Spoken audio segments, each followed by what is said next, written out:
mentioned the 1.5 million tests. That's quite a feat. At the same time, I've seen estimates say that'll get you through about a week or so. What do you do after that? Let's be smart with our resources. Why not use the test strategically when you need them? How are we using them? A child is diagnosed with COVID in a classroom. We give that entire classroom take-home test kits so their parents can test them, so we can determine if we should close down the school or just the classroom, or what we should do with that particular facility area. What has happened in the past, you had one diagnosis, we want to close the entire school. That just makes no sense. Instead of using our resources in a strategic fashion, the science has shown just because one child has COVID in the classroom, it doesn't mean the entire school or the classroom is infected. We're going to be smarter, and we're going to pivot, and most importantly, we're going to defeat COVID.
Months after Hurricane Maria, Puerto Rico is still in peril.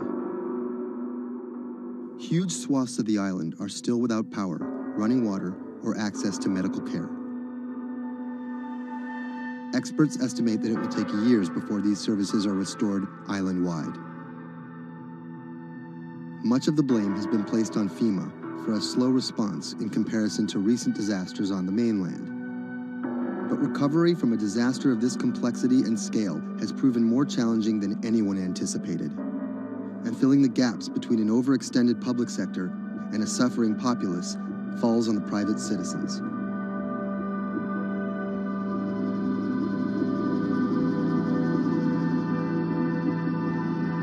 Robert Anderson is a Puerto Rico resident of 4 years. The eye of the storm came in south of El Yunque, swept up towards San Juan and out to Arecibo. Everything on the right-hand side is what we call the dirty side of the storm. This isn't his first time in a disaster zone. With a military and telecom background, Anderson worked on repairing damaged cell phone towers in New Orleans after Hurricane Katrina.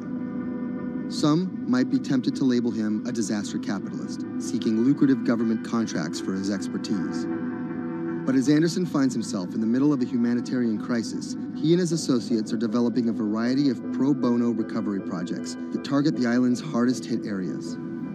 I see two Puerto Ricos. We're here in San Juan. They have telecommunications restored. They may or may not have power, but basic services are in place. They're able to get food. They're able to buy things. They're surviving. And when you look outside of the San Juan area, you can go 15 minutes from here and find areas that are devastated. I'm working on the devastated side. Today, he's put together a boots-on-the-ground mission to provide medical care to some of the island's most isolated and vulnerable residents. Steve Berenbaum is one of Anderson's business associates. He offered an extra car and a set of hands. So we received an initial report from a nurse that was out in the area. We're headed to the northeast region of Utuado for some people that are in need of urgent medical assistance. Dr. Sally Priester is a physician from San Juan. She filled a van with medical supplies at her own expense and brought along a team of nurses. Google Maps estimated our first destination to be a 90-minute drive. But it didn't account for obstacles like this.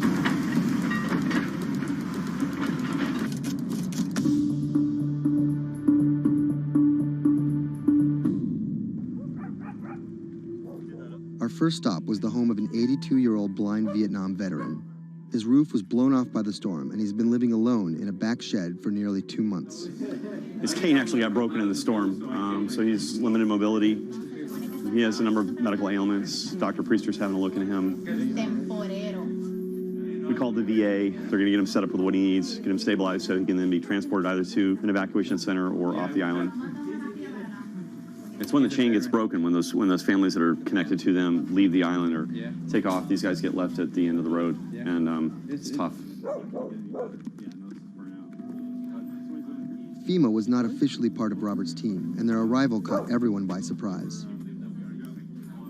Their job here was to survey and report back to their superiors, and did not come with medical aid of any kind. People think that FEMA is there to hand out bottles of water. It's not what they do. FEMA has a role to play. They have a very specific role. They bring in ships, they bring in airplanes, they bring in tractor trailers with pallets of things. But they're a big machine, and there's gaps in that thing. And you're seeing one of the gaps here, and we help fill that role.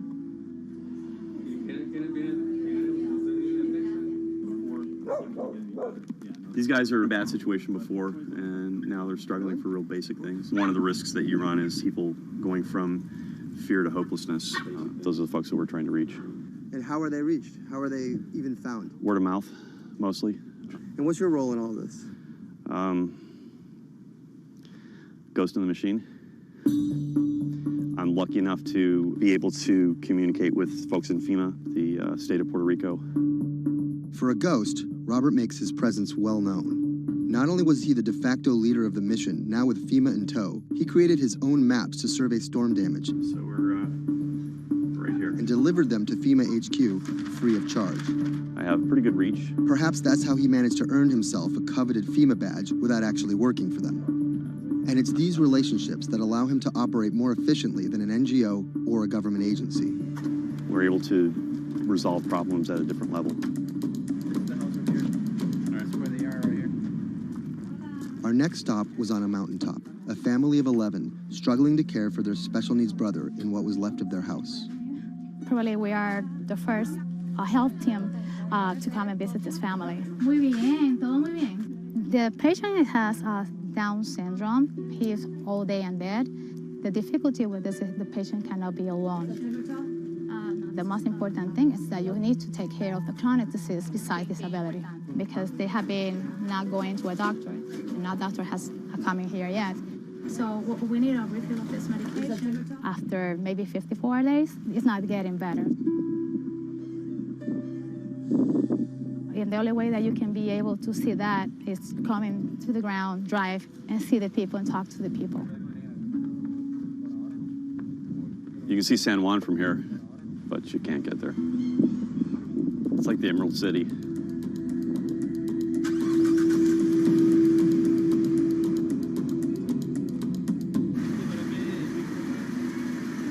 On this stop, we caught word that a man living alone at the edge of the jungle was in need of care. So we decided to take a little detour, come up here and check out and see what's going on. One of the challenges is to find those people that are at the end of these roads that need help.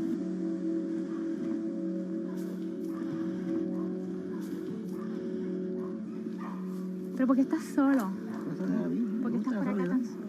I'm asking about why he's alone right here. He said things of life happens. Yeah, I'm here by myself.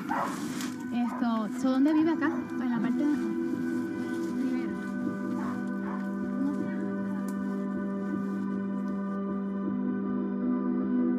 This is not a job. To do this, you need to have passion for what you can do. You're not going to get paid. It's said in disaster response and emergency response that the real first responders are your neighbors. You don't need to wait for a lucrative FEMA contract to go out and do good and to help the community. In the end, do you feel like you're making a difference? Lives you touch and people that you can affect. I don't really think about it in those terms. But why do you do it? It helps me sleep at night. I think it's as much for the people that are going out to help and do things as it is for the people that you affect. Whether out of altruism, or the lure of a paid gig, or some mixture of the two, Anderson hopes to stay here to help shape Puerto Rico's future. Puerto Rico's essentially been a colony for 400 years. It was treated poorly by the Spanish. It was not treated well by the United States when they first got here. Puerto Rico can continue in the way that it's always been, or Puerto Rico can rebuild itself like nothing that's ever been. And we have to do everything we can to make that real. That's the bottom line.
When I met him first online, I found him to be really sweet.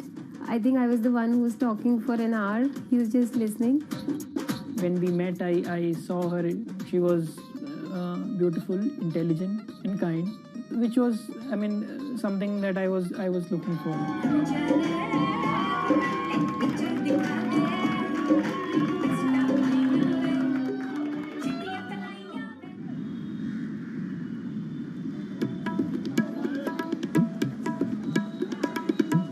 Anshu and Sumit are one of about 12 million couples that get married in India every year. Unlike their parents' generation, they're not from two close villages, but from two cities on opposite sides of the country. And their love didn't start through community matchmaking, marriage brokers, or classified ads in newspapers, but began online. So we met through jeevansathi.com. So it's basically an online portal where we have detailed profile of different grooms and brides. It makes a lot of remote profiles who are located in distant areas more accessible. Thanks to growing internet and smartphone usage, matrimony websites and apps in India are starting to disrupt the matchmaking industry. More and more people are finding their partners at the click of a mouse. jeevansathi.com, where Anshu and Sumit met, is one of the biggest players. Young Indians looking for love set up profiles including their caste and horoscope, but their criteria for choosing spouses appears to be changing. We have seen the shift from, traditional caste community conservative parameters to something like which is more focused on education, employment. Anshu and Sumit's marriage was initiated by their parents, but modern Indian couples like them have more input than previous generations. We looked up to them to agree for the proposal, but it was primarily our decision that we wanted to be with each other. So what's the emoji like you use the most to send to each other? There's a bear which basically we use for indicating a hug. Yeah, that's our language basically. Bear icon for a hug. Time flies when you're in love, and just 1.5 months after they first met online, the couple got engaged. They decided to hold their wedding less than 3 months later.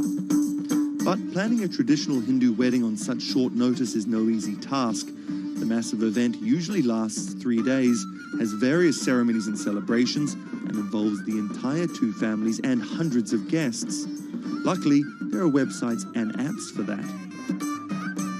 We searched online, we got in touch with Wedding Brigade, and they helped us finalize the venue. And it makes the search faster and efficient. Startups like the Wedding Brigade are challenging traditional wedding planners in this $50 billion industry. It provides various services from booking banquet venues to buying wedding gowns. The website makes money by charging commission from vendors. People don't want to be limited to what is available around them. They want to know the entire range of options available before making a decision. And now it's easy to find almost everything on one portal.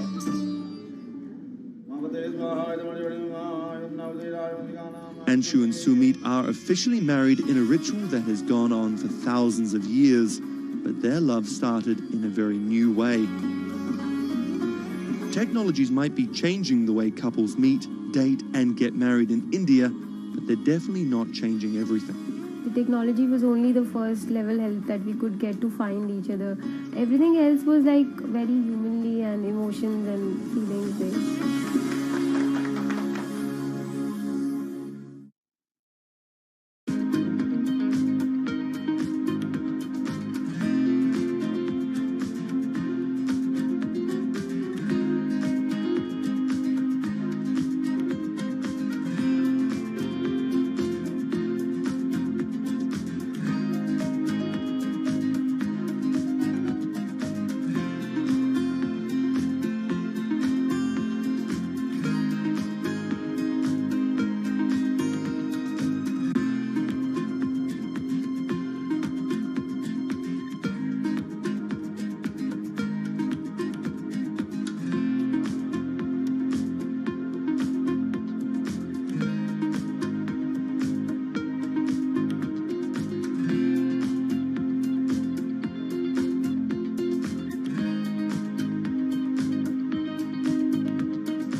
Massachusetts Senator Elizabeth Warren has become a symbol of everything the Republican Party stands against. Everyone gets a right to basic health care. We need strong oversight of these banks. A legal scholar and a consumer advocate turned politician, Warren has branded herself as a champion of the working class and made a career out of standing up to big business. While rumors of a 2020 presidency bid remain just that, I'm not running for president. her Senate seat is up for re-election in 2018, and Republicans are already pumping millions into super PACs to defeat her. This is the story of how a law professor and politician came to be seen as the biggest threat to Republican values and the greatest hope for progressive America.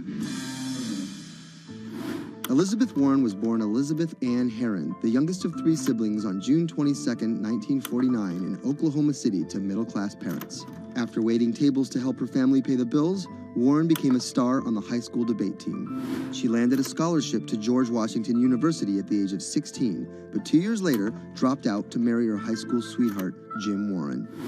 By 1980, Warren was a mother of 2, divorced and remarried, had earned a bachelor's degree from the University of Houston, a juris degree from Rutgers, and practicing law in New Jersey.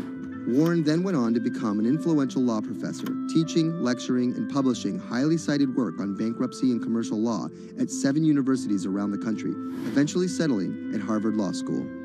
But Warren wasn't always a liberal lion. Elizabeth Warren used to be a Republican, actually. That's Stephen Dennis. I'm a Senate reporter for Bloomberg. Around the time that Elizabeth Warren switched parties, she became a fierce opponent of a Republican drive to make it much harder to file for bankruptcy. She fought that for a decade. It ended up passing anyways. While her efforts ultimately failed, her warning calls were heard in 2008.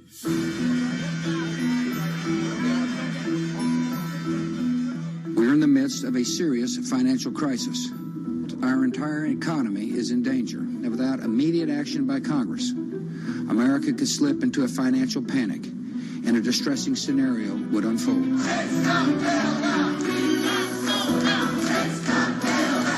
Professor Warren was tapped to help with oversight in the government bailout. She would excoriate bankers and their bonuses and their practices. Why should the U.S. taxpayer alone carry Citi? She proposed a series of tough regulations, which became the basis for much of the Dodd-Frank financial law that we have today. That sort of catapulted her to national stardom, particularly among the progressive left.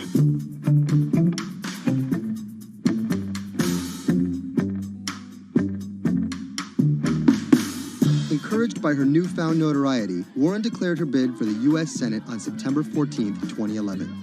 During the race, her opponent Scott Brown tried to derail Warren by accusing her of falsely claiming Native American heritage, a controversy that earned her the nickname Pocahontas. Nevertheless, she was victorious and won the Senate seat by a comfortable margin. She used her new tenure to challenge everyone, from banking regulators and Treasury officials to members of Wall Street and Congress. I'm really concerned that too big to fail has become too big for trial. We need tough new laws to hold corporate executives personally accountable. No one should be above the law. She called for Wells Fargo CEO John Stump to resign for fraud, introduced the Bank on Student Loans Fairness Act, and reintroduced the 21st Century Glass-Steagall Act. In 2016, after staying silent during the Democratic primary battle, Warren finally endorsed Hillary Clinton and had some harsh words for candidate Trump. Donald Trump is a loud, nasty, thin-skinned fraud who has never risked anything for anyone, and that is just one of the many reasons he will never be president of the United States. But she was wrong. The forgotten men and women of our country will be forgotten no longer. Warren wasted no time resisting Trump's agenda. Have you ever managed or overseen a $1 trillion loan program? I have not. How about a $1 billion loan program? I have not. Okay. In the Donald Trump era, Elizabeth Warren has been playing defense and trying to prevent Donald Trump and his cabinet appointees from rolling back protections that she helped enact. Warren actually found herself rebuked by Mitch McConnell for reading a letter by Coretta Scott King about Jeff Sessions' record on racism during his confirmation. She was warned. She was given an explanation.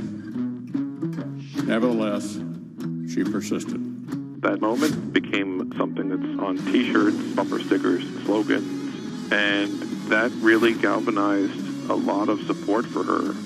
It's been very hard for Republicans to get much of anything done this year, and that's at least in part to this resistance movement that Elizabeth Warren has helped champion. We are here to fight back. Enough of Elizabeth Warren. Like you. Millions of dollars are being funneled to defeat Warren in the midterm elections in 2018. But it's the rumors of a 2020 presidential bid that has further prompted powerful donors to fund her opposition, often using the same playbook of constant and ruthless ad campaigns that many believe helped Trump win in 2016. It's anyone's guess if she will endure what Hillary could not.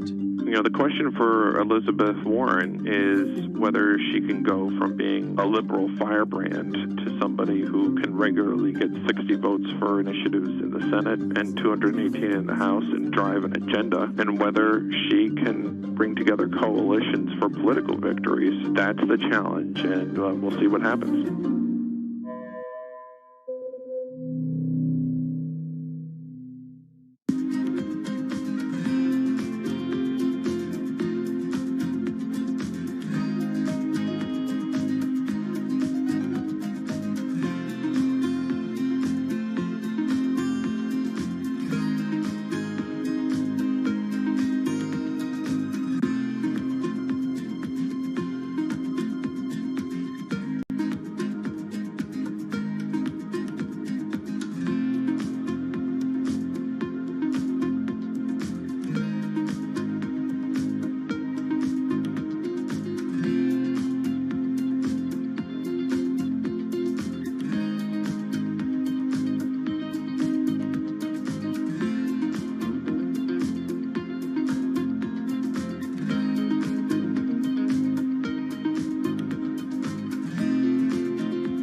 Sadiq Khan, the mayor of London, has made some powerful opponents. He doesn't know me, never met me, doesn't know what I'm all about. I think they're very rude statements, and frankly, tell him I will remember those statements. My message to Donald Trump and his team is that, your views of Islam are ignorant. He's the first Muslim mayor of a major Western capital and proud of it. This is how Sadiq Khan went from the son of Pakistani immigrants to a lawyer, lawmaker, and now the mayor of London.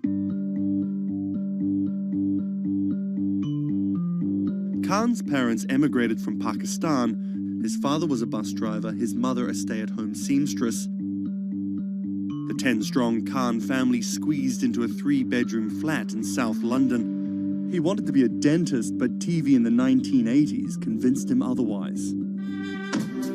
Objection! LA law, with its swagger and ill-fitting suits, caught Khan's eye. He graduated in 1991 with a degree in law from North London University and joined a human rights firm. Khan worked a number of high-profile cases, often clashing with London's Metropolitan Police Force. But he had bigger political ambitions. This is what being a new MP is like, squatting on a bench in the absence of an office, dealing with letters from constituents. Reports are just coming in of an explosion here in London. And there's just explosions, and then it was just smoke everywhere. Everyone's just asking what's happened. Only 2 months after Khan entered the Commons as a Member of Parliament, London was attacked by Islamist extremists. That day will stay with me for the rest of my life. He spoke out against the attacks both as a London MP and as a Muslim. He has been very clear about his opposition to violence, opposition to terrorism, and has set out to make the case for a more open and peaceful Islam. That's Thomas Penny, one of Bloomberg's Westminster correspondents. Here is a man who is a Muslim, and he is standing up and being open and straightforward and being clear that the problem here is not Islam, but it's Islamic extremism. In 2015, a decade after the attacks, Khan ran for mayor of London, and his faith was back in the headlines. His opponent, Zach Goldsmith, trying to link Khan to radical Islam. The debate got again personal and nasty. The Goldsmith camp has called Khan extreme and accused him of associating with, quote, those who seek to do our police and capital harm. It's a pattern of behaviour. Even the former Prime Minister David Cameron repeated the allegations. He shared a platform with Sajil Shahid, the man who trained the ringleader of the 7/7 attacks and accused the United States of bringing 9/11 on themselves.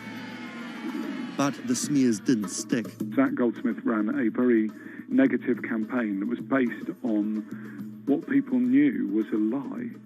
This election was not without controversy. And I'm so proud that London has today chosen hope over fear and unity over division. After taking the mayor's office with a comfortable majority, Khan has brought a business-like efficiency to the role, scrapping expensive vanity projects like the Garden Bridge and the new Routemaster buses, which cost £350,000 each. The former lawyer who used to fight the police in court is now praised for his close relationship with them. I was talking to a very senior police officer in the Metropolitan Police who said there was a sea change when he went into City Hall, and the police were saying how much they welcomed this because they knew where they stood and it was more straightforward to work with. So he works like a lawyer, he works like a government minister.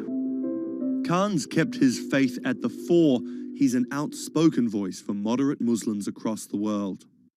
Donald J. Trump is calling for a total and complete shutdown of Muslims entering the United States. Now, by giving the impression that Islam and the West are incompatible, you're playing into the hands of the extremists. The ongoing spat between Khan and US President Donald Trump escalated when Trump went after Khan, misquoting him on Twitter just hours after the terrorist attacks of June 3rd, 2017. Khan's now one of the most prominent Labour politicians in the UK. In fact, a recent poll of Londoners found Khan was more trusted to keep the country safe from terrorism than the Prime Minister or the Labour leader. His story of going from the son of an immigrant bus driver to the mayor of one of the greatest cities in the world plays well with Londoners. But can he appeal to the rest of the nation? Has Khan got his eye on the top job? And is the UK ready for a Muslim Prime Minister?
What does it take to change the world?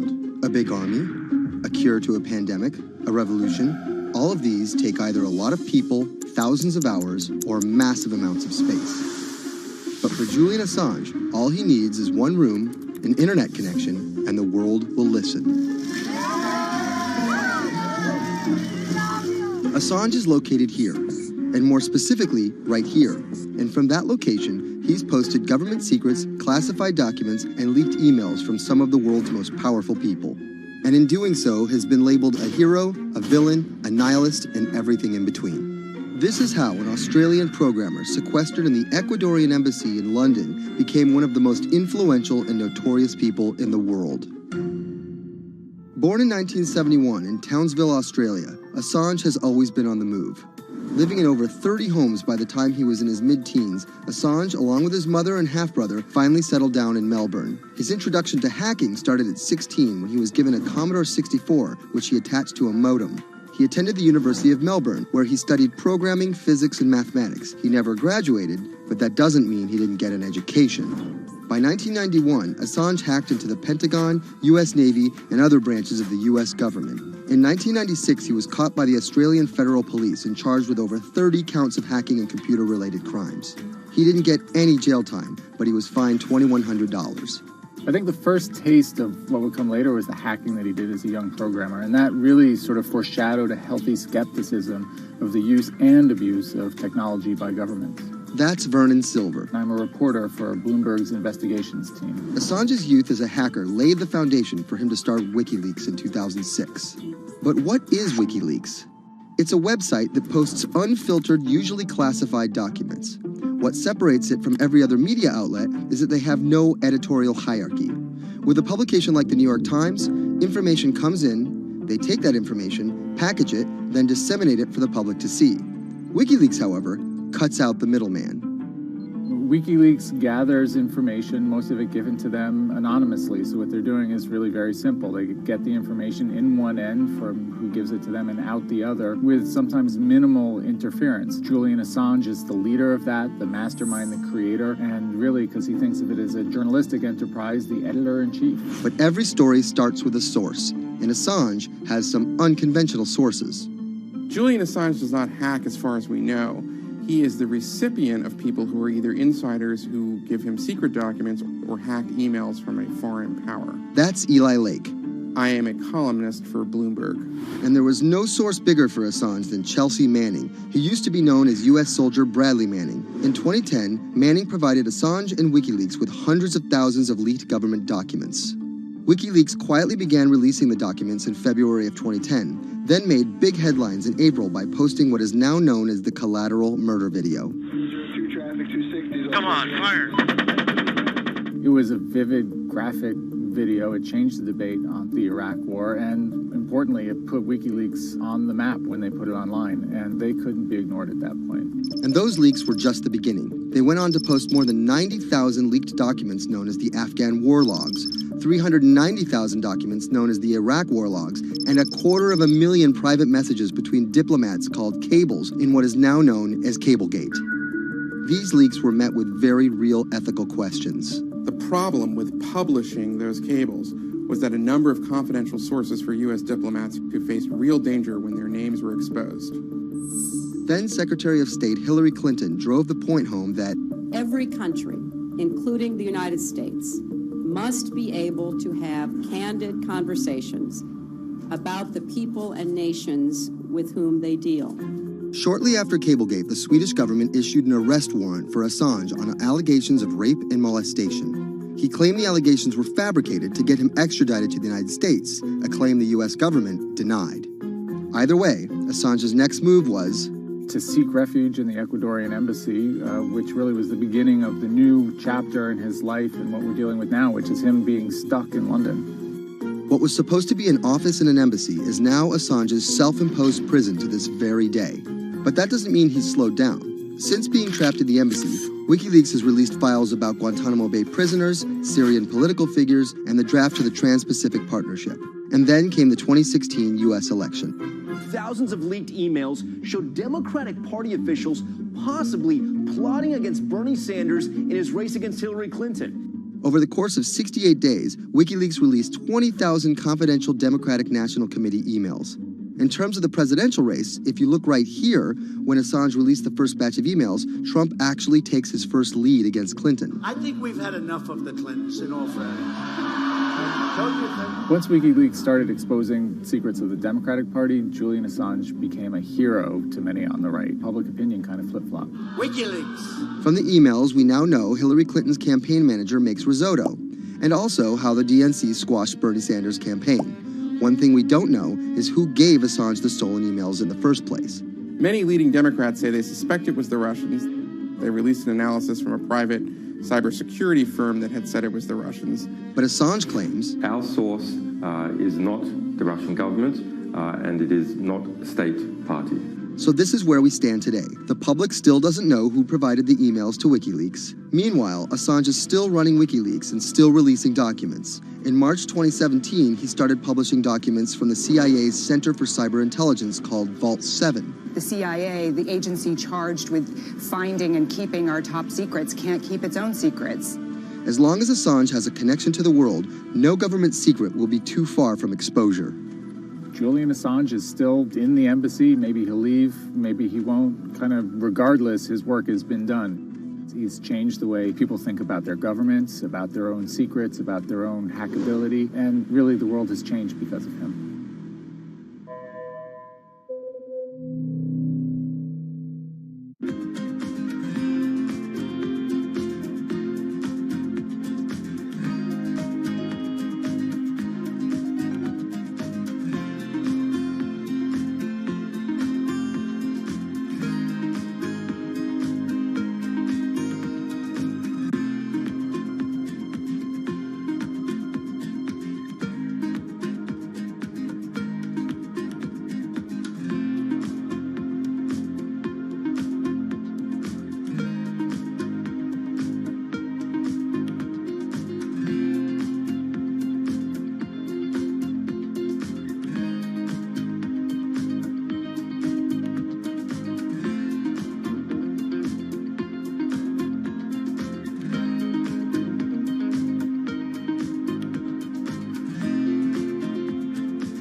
it debuted, the 4G wireless we have today allowed people for the first time to hit the road and explore unknown places with only a smartphone for directions.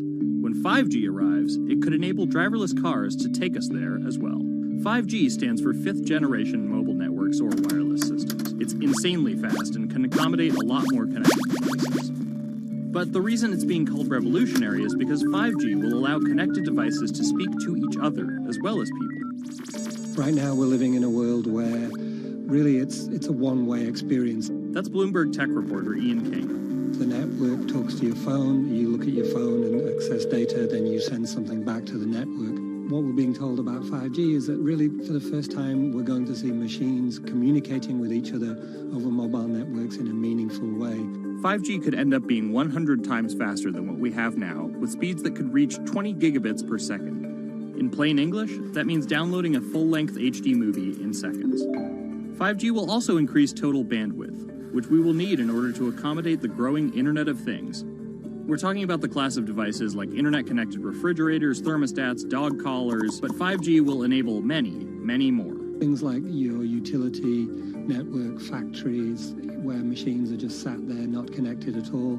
Suddenly they're all going to be connected. Suddenly we're going to be able to have real-time monitoring. Other things like cars, like utility poles, like your light, the light poles. But perhaps the biggest advance will be a huge reduction in communication lag time, known as latency. A network of driverless cars will need the speed of 5G to ping each other multiple times per second to avoid collisions.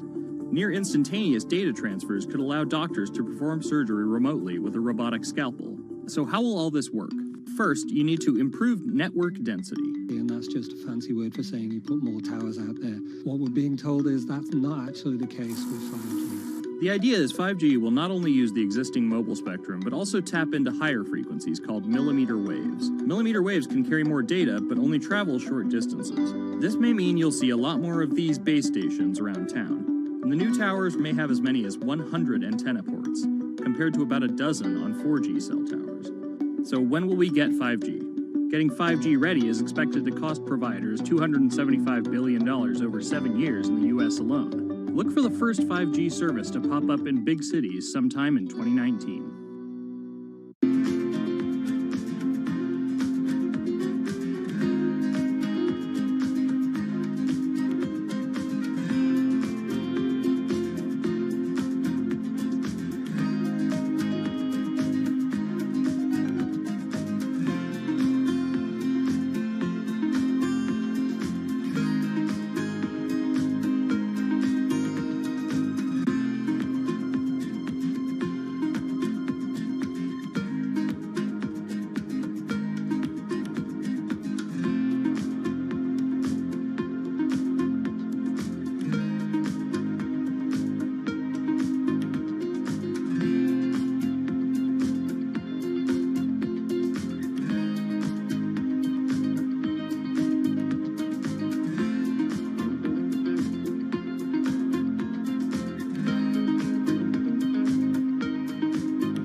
People think of Vladimir Putin, they think of capital P, power.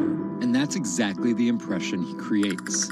Whether it's physical power, firing different weapons, riding in various James Bond-esque modes of transportation, or tossing hapless opponents in judo. Or political power, ruling his own country with an iron fist, crushing his political opposition, or, most recently, being accused of meddling in foreign elections for his own benefit. This is how Vladimir Putin went from a poor, tough kid in Leningrad to a KGB spy to the very symbol of modern Russia. Vladimir Vladimirovich Putin was born in 1952 in Leningrad, which is now St. Petersburg. His father was a factory foreman and his mother a homemaker. It is widely said that Putin's public-facing tough guy persona can be traced back to him getting into fights when he was younger, which paved the way for him to take up judo. After getting a law degree from Leningrad State University, Putin joined the KGB Foreign Intelligence Service. He spent 16 years in the KGB. When Putin returned to Russia, he began his political career. He went to work for Anatoly Sobchak, who was then the mayor of St. Petersburg. That's Leonid Brzezinski. I'm a columnist at Bloomberg View. Putin thrived in Sobchak's administration because he was sort of considered pretty efficient city official at that time. He was very loyal to Sobchak. So loyal and efficient that he was noticed by Yeltsin's close circle. And those people soon brought Putin over to Moscow to work in Yeltsin's administration, where he quickly climbed the political ladder. Then, of course, he was promoted to Prime Minister of Russia. That's Dmitry Trenin. I am currently director of the Carnegie Moscow Center. Around this time, Yeltsin and the people around him, the so-called family, decided that Putin would become Yeltsin's successor. And then this happened. The apartment bombings were carried out in 3 Russian cities, killing 293 people and injuring more than 1,000. Putin immediately accused Chechen separatists for the bombings and followed it up with action. He was credited with having a very successful military campaign against the terrorists. And it worked. After that, he became an heir apparent in the eyes of the Russian people. 3 months later, Yeltsin resigned.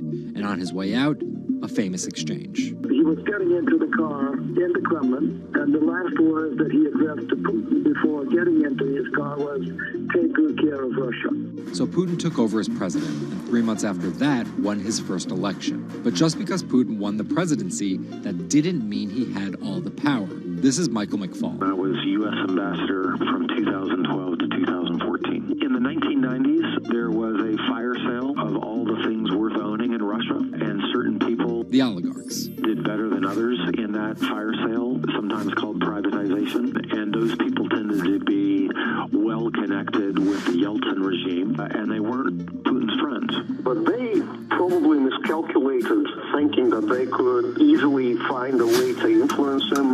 It became impossible almost from the start. From that very moment, there was warfare between him and the oligarchs. That's when Putin gave the oligarchs a choice. Putin's way? Some of those people from the 90s managed to figure out a new way of dealing with Putin and have survived. Or prison. Others could not find common vision, and so they lost their assets. Khodorkovsky once was Russia's richest person, worth $15 billion, but he ran afoul of President Vladimir Putin and spent a decade in prison. With domestic power consolidated, Putin focused on restoring Russia's global influence. Putin is the guy who believes in the expansionist Russian state. Georgia and Ukraine and all the other Soviet republics that split off when the Soviet Union fell apart, he still believes that they're traditional Russian satellites. A lot of his strategy is about keeping them in the orbit. That Yeltsin line, take good care of Russia, that's how he understands it. And he used annexation and invasion, as well as oil, gas, and trade to keep former Soviet republics in Russia's orbit. In 2008, Putin's 2 terms were up, and he decided to step down as president. Dmitry Medvedev stepped in as president, and Putin went back to prime minister. But really, Putin never left power. He pretty much continued running the country, and Medvedev was a bit of a figurehead. There was actually a period of cooperation between Russia and the U.S. that benefited both countries during Medvedev's presidency. Because Medvedev did not have the same negative attitude towards the West as Putin did. But when Putin came back to run for a 3rd term, in the lead up to the 2012 election, it is widely believed that both the presidential and parliamentary elections were rigged, and Russians took to the streets. Putin blamed the protests squarely on America, and more specifically, Secretary of State Hillary Clinton. He believed that she had sent, and this is his words, a signal to demonstrators. Still, Putin won by a huge margin and set about crushing the protest movement immediately upon his return to the Kremlin. Over the next few years, Russia's economy tumbled. Putin annexed Crimea, leading to sanctions. The price of oil fell drastically. The ruble hit a new low, and America played down Russia's influence, with Obama calling Russia a regional power. Despite all of that, Putin's approval rating remained sky high, and then an opportunity for payback. I think I'd get along very well with Vladimir Putin. In 2016, there was one candidate who called Vladimir Putin very smart. Trump exhibited tolerance towards Putin's actions annexing Crimea, and similar views on NATO and sanctions. Secretary Clinton didn't support any of those views. Even though Putin denies any wrongdoing, U.S. elections. Yes. the U.S. has accused Russia of being behind the leaking of 20,000 Democratic National Committee emails, which many say helped Trump beat Hillary Clinton in the presidential election. Which leaves us here, with the possibility of a President Putin until 2024, positioning Russia to be the world power he always imagined it should be.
Jack Ma is Asia's richest man and most recognizable business tycoon. He's the chairman of Alibaba, China's e-commerce giant and one of the 10 largest companies in the world.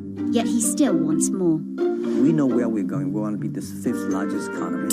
Big words from the man some call Asia's Jeff Bezos.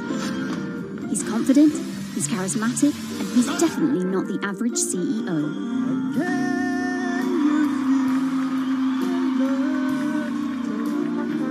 This is how a poor school teacher went from the classroom to being one of the most influential multi-billionaires in the world.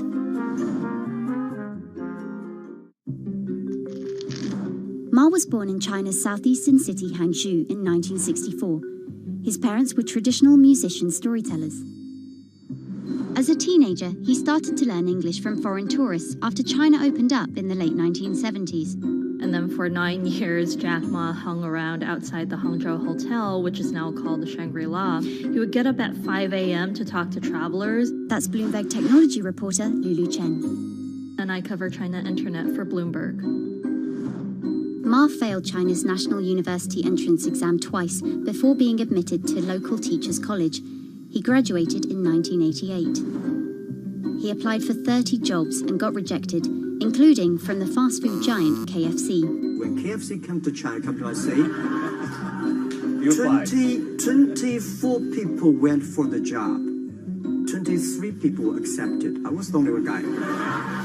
Then Ma got a job at a local university and taught English there for about 5 years, earning just $15 a month. On the side, he started a translation company with several friends. During a company trip to the US in 1995, Ma had his first encounter with the internet at a friend's place in Seattle. I searched the first word beer. I don't know why, because it's easy to spell, baby. And I see beers from Germany, beers from USA, beers from Japan, but there's no beer from China. So he searched for the word China instead and still couldn't find anything. And that got him thinking. He wanted to build something that would put China on the world's map. He started China Pages, a Yellow Pages-like website, but it didn't take off. Then Ma joined a government agency in Beijing to help set up a website. By 1999, the internet stock boom had gripped Wall Street, and back in his Hangzhou apartment, Ma decided to try again. With his wife and a group of friends, Ma raised $80,000 and set up Alibaba, a site that allowed businesses to sell stuff to each other. 人家美国人强就强它的硬件，强就强它的系统建设，这方面确实比你高。但是玩信息玩软的，中国人的脑袋绝不比你们差。我们在座的所有人的脑袋绝不比你们差。By 2000, Alibaba had raised $25 million from investors, including Goldman Sachs and SoftBank. He had no business plan and zero revenue, but his eyes was very strong eyes. In 2003, Alibaba started Taobao, a platform for individual sellers to trade with each other, and publicly declared war against eBay, who had started to make a foray into China. Jack Ma has this famous saying that Alibaba is a crocodile in the Yangtze River, whereas eBay is a shark in the ocean. And if they fight eBay in the ocean, then they'll lose. But if they fight them in the Yangtze River, then they have a home base advantage. In 2007, just 1 year after it forced eBay out of China, Alibaba debuted its business-facing division on the Hong Kong Stock Exchange. But it delisted 5 years later as its performance sagged. But in 2014, Alibaba raised $25 billion in the world's biggest IPO in New York. Everybody should have a dream. What if that dream comes true? After achieving dominance in the business of e-commerce in China, Alibaba has been building an internet empire worth $472 billion, with businesses in cloud computing, online video streaming, movie production, healthcare, sports, retail, and even news media. Alibaba buying into South China Morning Post really raised eyebrows. This is the largest English newspaper in Hong Kong, and it shows that Jack Ma's ambitions weren't limited to e-commerce. He wanted to influence not just Chinese users, but also overseas users as well. The US has criticized Alibaba for allowing companies to sell counterfeit and poorly made goods, but in China, it enjoys the favor of China's government. It's part of Ma's company philosophy. In love with the government, but don't marry with them. Jack Ma is an extremely fortunate man for jumping on the internet sector so early. Note that this is a person who has no coding skills at all. He's a natural showman and a gifted public speaker, and really able to convince others to believe in his vision. Ma's vision of growing Alibaba to be the world's 5th largest economy faces strong competition at home and abroad. It will require more than just naked ambition and charisma, but Ma is great at getting himself in the right place at the right time. So far, it's served him well.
Thiel is a walking contradiction. He got his bachelor's and Juris Doctorate from Stanford, but speaks out about the horrors of higher education, saying college is as corrupt as the Catholic Church was 500 years ago. He's a staunch supporter of the free press, yet he bankrolled a lawsuit to bankrupt an independent media company. But these were not journalists. And most of all, he's an immigrant libertarian who's the most public supporter of Donald Trump in all of Silicon Valley. What Trump represents isn't crazy, and it's not going away. This is the story of how an openly gay, immigrant genius, libertarian billionaire went from tech contrarian to Silicon Valley's biggest Trump supporter.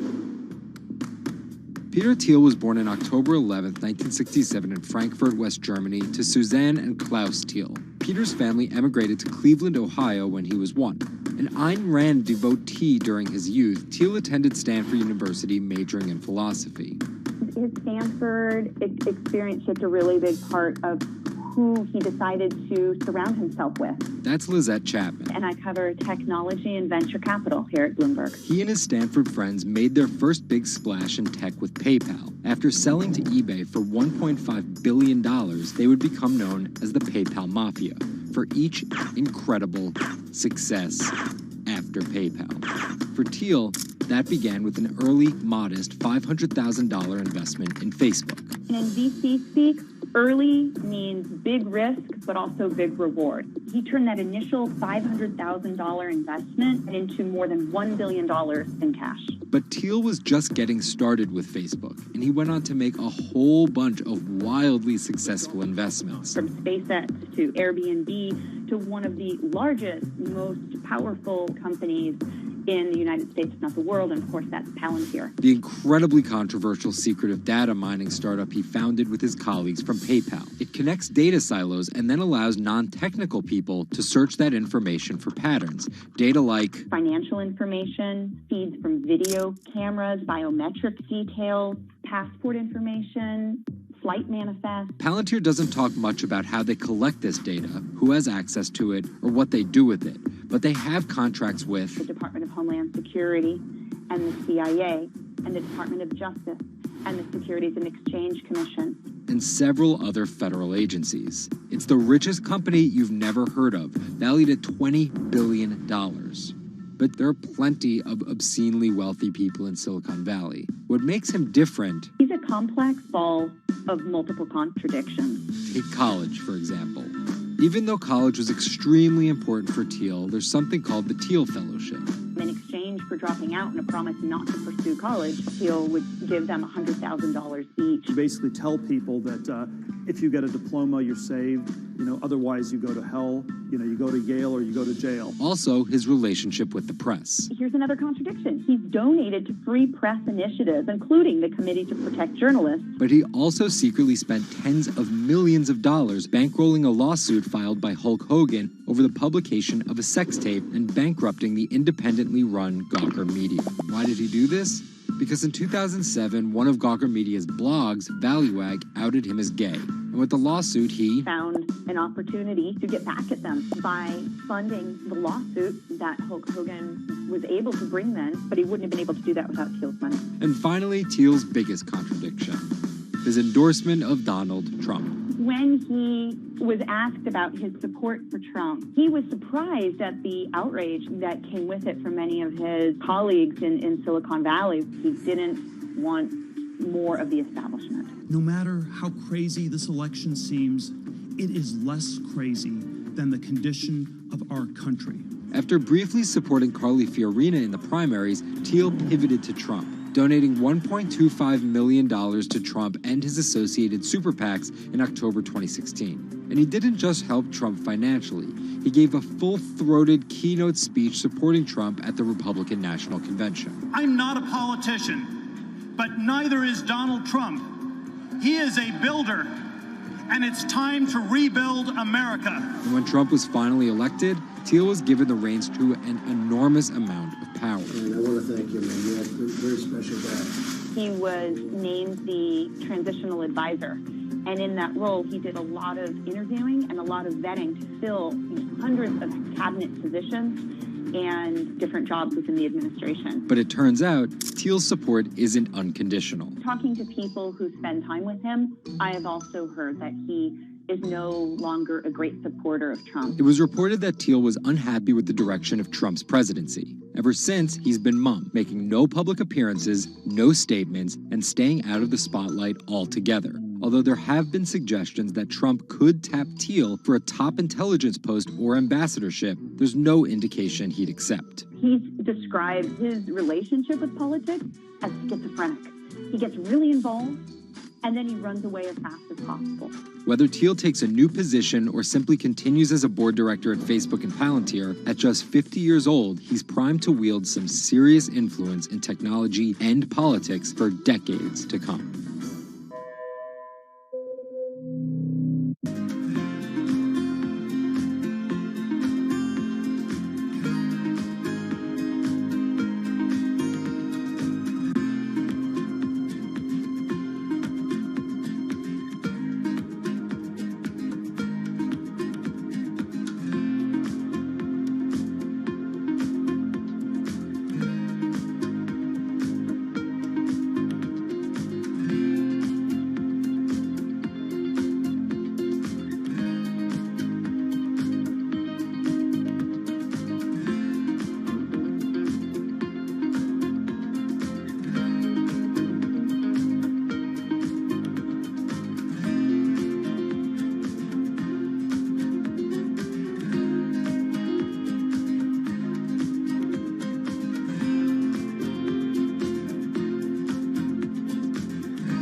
Two 2016 was again the hottest year on record, and the previous 17 years have seen our 16 most scorching. Scientists overwhelmingly agree. Global warming is the culprit. And it's just getting started. Ice caps, extreme weather, wildfires, droughts, and the hits keep coming. What are we doing about it? In 2015, the world took its boldest step yet to stem climate change with a historic accord in Paris. But now comes the hard part. Nations must change energy policies and invest huge amounts of money, and they will likely do it without the United States. President Donald Trump announced on June 1st that the U.S. would withdraw from the accord. The reality is that withdrawing is in America's economic interest and won't matter much to the climate. Here's the situation. Decades in the making, the Paris Agreement united the U.S., China, and more than 190 other nations in a push to limit fossil fuel pollution. The UN-sponsored plan secured pledges to cut greenhouse gases, the emissions that trap heat in the Earth's atmosphere, in an effort to avoid the rising seas and other environmental disasters that climate models predict. But even if all pledges are met, the globe is expected to warm by as much as 3.4 degrees Celsius this century, more than the UN target of well below 2 degrees. Meeting the Paris Agreement means that governments will have to offer more incentives for clean energy, scale back support for fossil fuels, make emissions more costly, and reduce deforestation. It's estimated that the deal will require $13.5 trillion of spending through 2030. Here's the argument. Unlike past climate pacts such as the Kyoto Protocol, each country set its own Paris targets and then promised to revisit and improve them. The U.S. was primed to play a lead role in climate change, but Trump's energy independence executive order reverses Obama-era rules and directives put in place to combat climate change, and expands production of coal, the dirtiest fossil fuel. The resulting policies threaten the global fight against climate change. Without the U.S. commitment to emissions reduction, other countries may join it in abandoning the Paris Agreement. This could make it almost impossible and even more expensive down the line to stop climate change. Optimists argue that the shift to a lower carbon future is already underway. Businesses, cities, and U.S. states, such as California, are already investing in wind and solar and taking other steps to make it work.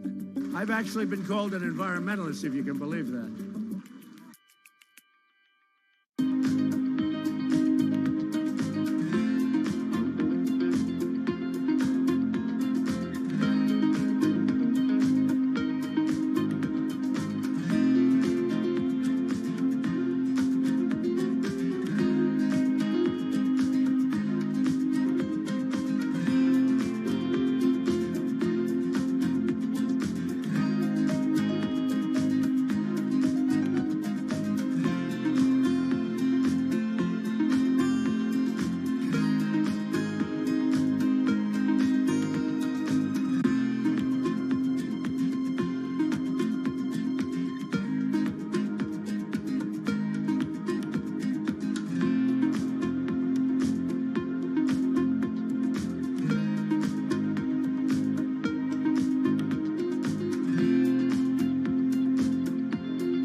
There's an inherent attraction to light and being human.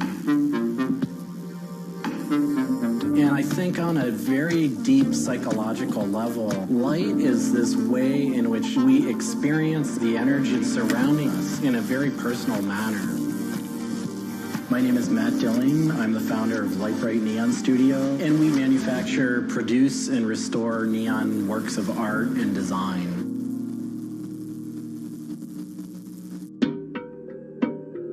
origins of the creative content of a lot of the work at Lightbright comes from a variety of sources. Sometimes people come with a napkin sketch. Some people come with an Adobe Illustrator file. And we have a whole design team who then we kind of work together to help create layouts of what it might look like. Scale it up and create a paper template using a pen plotter. And that paper template actually becomes our guide for what we're going to bend the neon to. We take from the office into the glass shop. We pick out the right size tubing with the right color for the right size project. From there, we heat up the glass tubing. The torches heat the glass well in excess of 1,000 degrees in order for it to get into its molten state. We heat up and bend the glass tubing to match the template. One of our chandeliers has over 100 different bends in it. So each one of those bends has to be marked for a heated up bend. We also have to allow the glass to cool between the bends so that the next area can be worked on and heated up in its own unique fashion.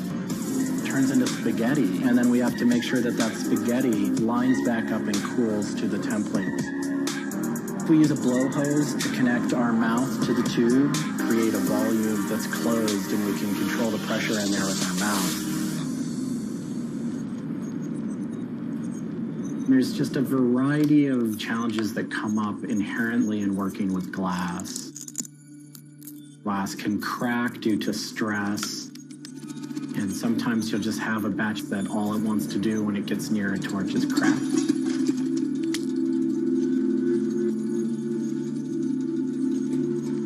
After we've bent various components, we have to go in using the crossfire or the hand torch and actually weld all of those pieces together. The last step on that is then to weld on electrodes onto either end. Each one of those steps is very, very specific. I draw inspiration from so many different experiences. It's hard to come up with one thing that's particular, but one of the ways that I really am able to connect with the creative is to float. Floating is a similar experience to meditation, to psychedelics. Going into a blackened room and laying out in a body of water and salt that's heated to your body temperature, and it allows for all sort of external stimulation to fall away. And your internal world really begins to bubble up and manifest. You really get to experience a different relationship to your mind.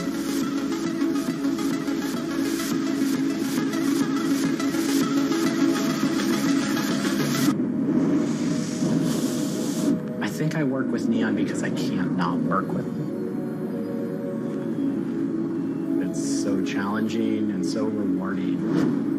And those things are so intertwined that there's no way of separating it out. I learn so much and continue to learn so much by working with it. I find so much inspiration in working with it, and I just continue to experience new and different things through the medium. It's that close to me at this point.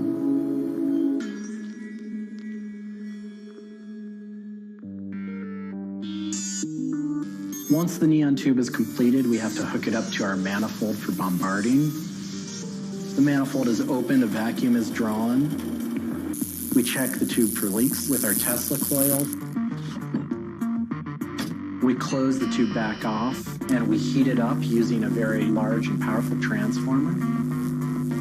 As the tube is heated up, it releases anything that's not inert inside the tube, and we evacuate that out. We introduce the gas into it, and we seal the tube off, sealing into that tube whatever gas we introduced into it.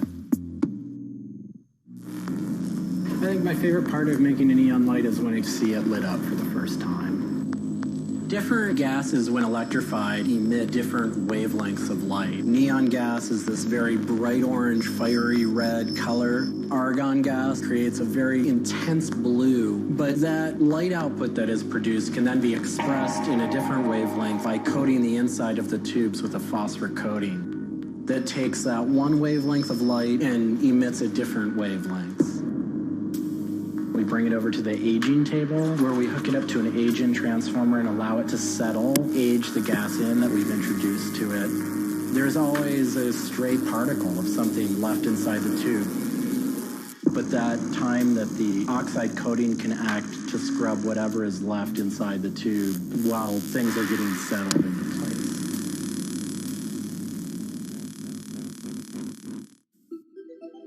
Once the tubes are aged in, we move on to our process of assembling two halves of the fixture together in a jig, gluing up the center of the fixture to its spindle. Once the adhesive dried, we would connect the wires from the fixture together into a transformer, and we turn on power and it lights up.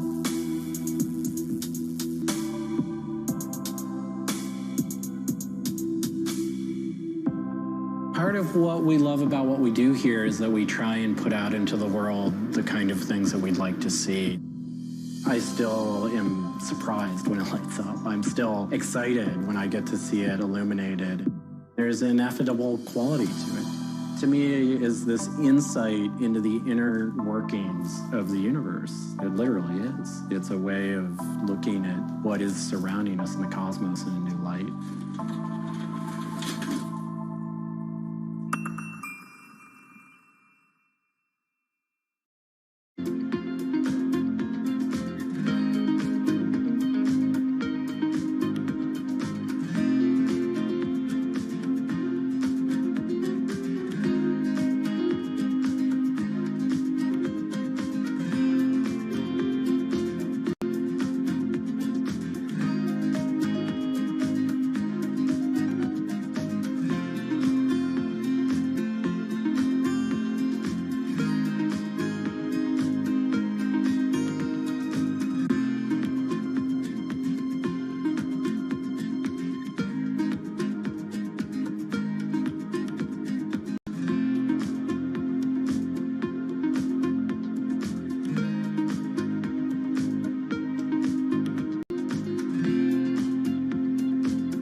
bit like an addiction.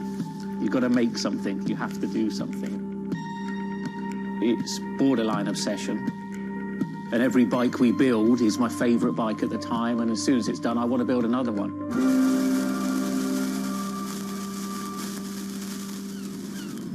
It's Spend cycles is something I've been thinking about ever since I started cycling in my late teens. We want bikes that ultimately you'll really enjoy riding. There's never a bike that's the same. There's always a slight change. And as we build them individually as well, they have the marks of a bike that's built by hand. Most people I know cycle have an idea of their dream bicycle. And it may be an evolving idea you've had in your head. And we've worked with a lot of people that have come to us with sketches and scrapbooks. It's really, really nice to build something that's just one-off and unique. I think a lot of people see a bicycle as two wheels and a frame in the middle. There are a lot of subtle changes and nuances in design which can change the riding characteristics quite dramatically. I'm a really big fan of modernist architecture, and the simplicity of a modernist building is really hard to achieve. And with some of our bikes, they may look very simple, but I think people should not underestimate the time and effort that goes into designing a product. Tubing is key to a bike's feel and ride. Reynolds tubing has been in my life ever since I can remember. Growing up, I could never afford a frame manufactured with their tubing. We can now put a badge on our bike saying manufactured at Reynolds, which is a sort of thing as a kid I just wouldn't have believed was going to happen.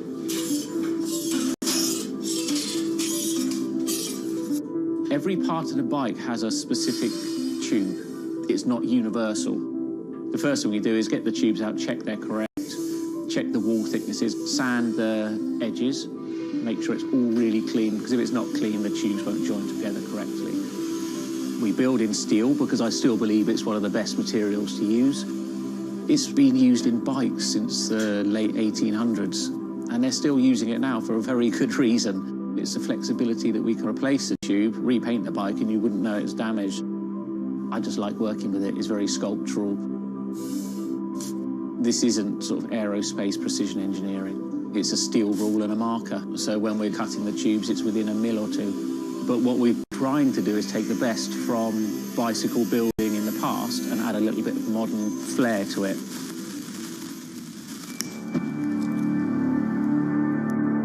There's various techniques for building bicycles. We do a thing called fillet brazing, where you connect the pipe together. We use a bronze rod and a flame. We heat the tubes up to the same temperature and we fill the joint with bronze. And it gives a very, very sort of fluid, lovely, sort of quite sculptural feel. You've got to practice, you've got to be able to judge material temperatures, you've got to just look at it and you just get a feel for it. It's the stage where your tubes start to look a bit like a bicycle. My father's a jeweller. He'd make sort of very pretty things, which are lovely, but for me, they don't really have any function. What I love about bicycles, you can start on a Monday with a box of tubes, you can be riding it by the weekend, and it can last you for the rest of your life.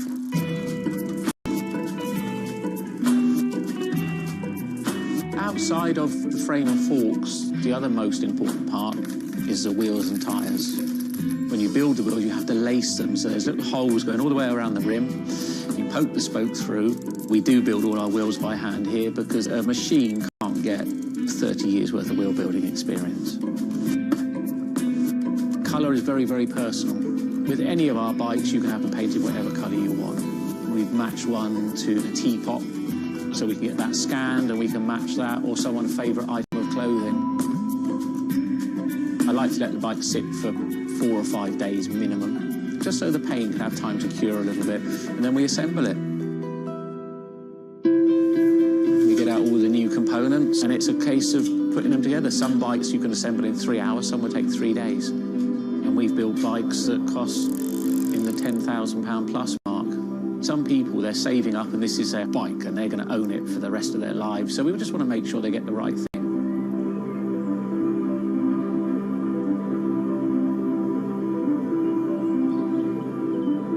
I think the bike for me was the first time I had some freedom. So as soon as I had one, I was off. A lot of people still get that thrill as when they were a kid blasting down a hill, going through their hair. It's fun. Everyone has their favourite jacket or something that just makes them feel good. If you've got a bike that fits well, you actually feel part of it. Building bicycles as a creative outlet is fantastic. It's It's not something you do because you're going to get a big paycheck at the end of the day. You do it something you have a passion for it.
If you ever saw a wooden surfboard, it was probably hanging in somebody's house or underneath the deck. But kind of in the last 10 or 15 years, wood has made a big comeback. They surf wonderfully. It's beautiful and it feels great to be on one of them.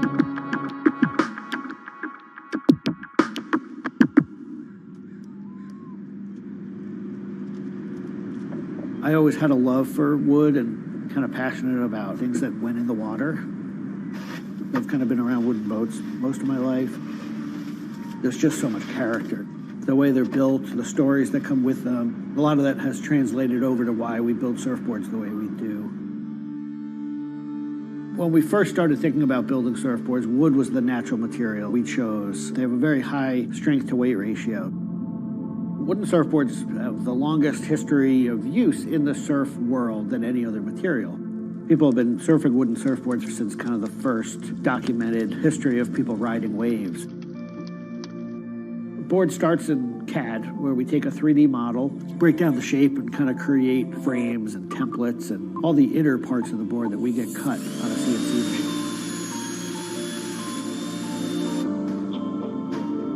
We take those frames and we just pop them out, assemble the frame into kind of a skeleton. We go out to our lumber shed, pick a bunch of cedar, and bring them into our mill shop, put glue along the edges, clamp it all together into a panel. Everything's book matched, you have symmetry in the colors and texture of the wood. Cut your outline. Take our assembled frame, gently put it down right on top of the plank.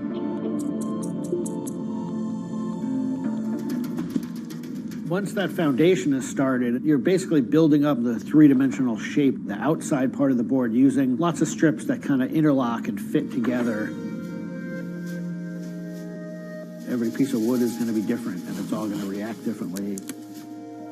There are frustrations with it, but I think that's one of the things that keeps it challenging. You learn to read the kind of what the grain lines are doing and what the color of the wood is telling you.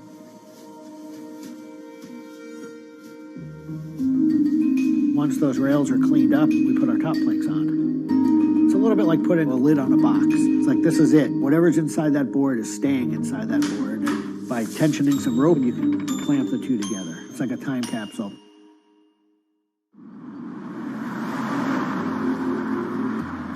What makes our boards unique are they are built right here in York. They're built using material that grows right here in the state of Maine. They're built 100% by hand by local craftspeople and surfers. There's a lot of time that goes into these boards, between 40 and 60 hours, start to finish.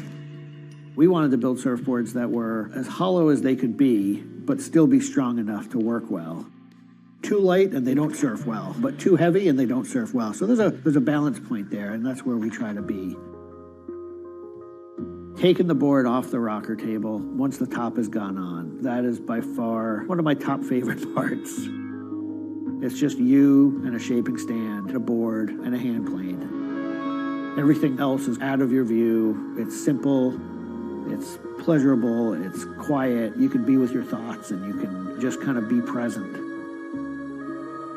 There's something about taking a nice sharp edge tool to a beautiful piece of wood and feeling the curls coming off and knowing that every pass that you're making, you're kind of getting it closer and closer to what you have in mind.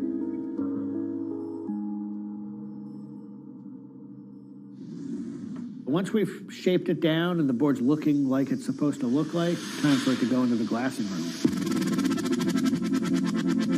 4-ounce fiberglass, laying it over the board, draping it over the edges, cutting it, applying epoxy, and on the board. Once both sides are lamb coated, it's time to put in the hardware. Drill and router and install the fin box. And on the other side, we drill and put in the leash plug and a vent. There's a lot of air just naturally inside the board, and that air wants to expand and contract with temperature changes. And that vent has a little piece of Gore-Tex fabric in it, and it allows air to kind of breathe both ways, but it doesn't allow water to get in. Once all that hardware is put in, it goes back into the glassing room. We brush a nice, beautiful, thick coat of epoxy over the whole surface, and that we call a gloss coat. That's supposed to look beautiful and glossy and shiny and flawless. You get to see that board come to life. Whatever the colors in the wood, they really come out. It just makes it look like candy. You just want to touch it and run your hands down it, and it's just kind of the icing on the cake.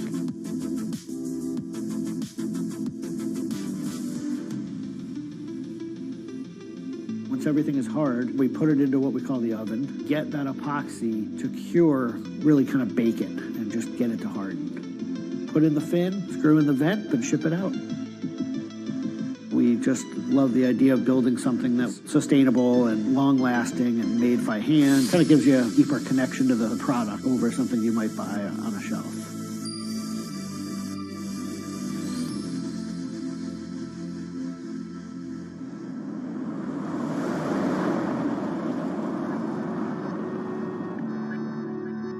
When a customer gets the board, they feel it. They 100% feel the amount of work and the amount of passion that went into the board. So I'm not really looking at hours and efficiency. We're looking at like doing it right and enjoying it as we go.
Ma Baoli, better known as Gang La, is one of the 4 Grand Marshals leading New York's Pride Parade this year. But in the country he comes from, being gay is still a social taboo. The CEO of a Beijing-based internet company is on a mission to improve the lives of millions of gay men in China. 对于每一个 LGBT 人群来说，即使这个国家不允许你跟同性爱人结婚，但是你仍然要勇敢地去选择你自己的生活，你仍然应该拥有幸福生活的权利。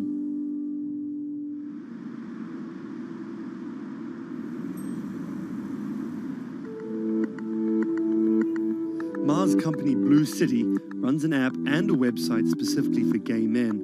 Blued is one of the biggest gay social networking apps in the world, with an estimated 30 million registered users. Unlike most other apps, Blued is more than just dating or hookups.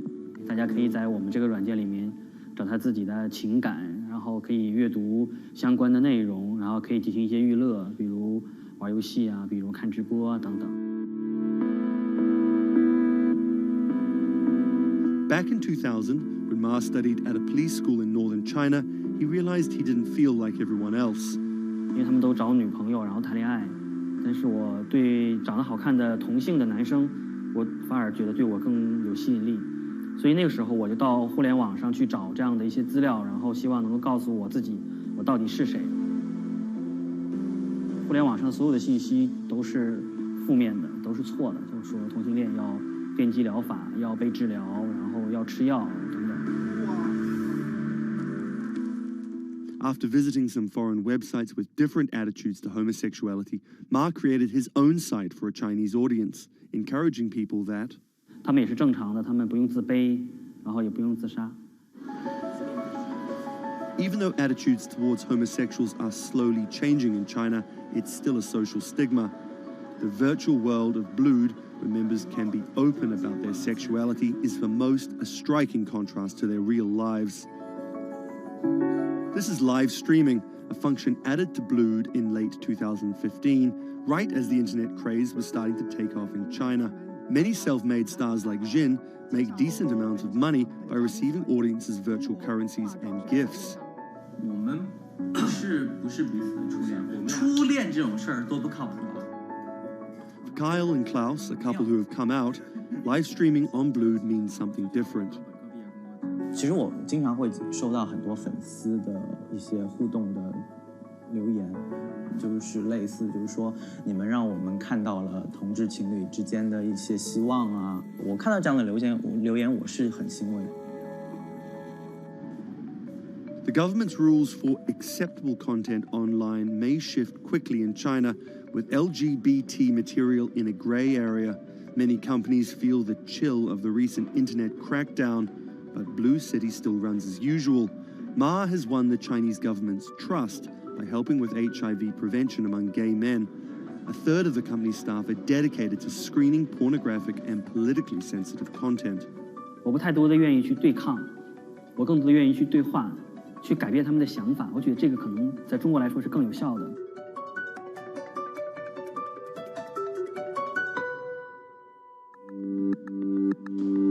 In the past 5 years, Blue City has grown from a team of 7 people to a promising business with about 250 staff. Ma said the company earned over $15 million last year, mainly through advertising and selling virtual currencies to live streaming audiences. Now the company is expanding overseas. 我希望吧，通过我们的努力，布鲁蒂能够成为全球第一家在美国纳斯达克或者是纽交所上市的这样的同质互联网公司。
This is Rich Chiga. He's a Chinese rapper by way of Indonesia, and he's very popular on the internet.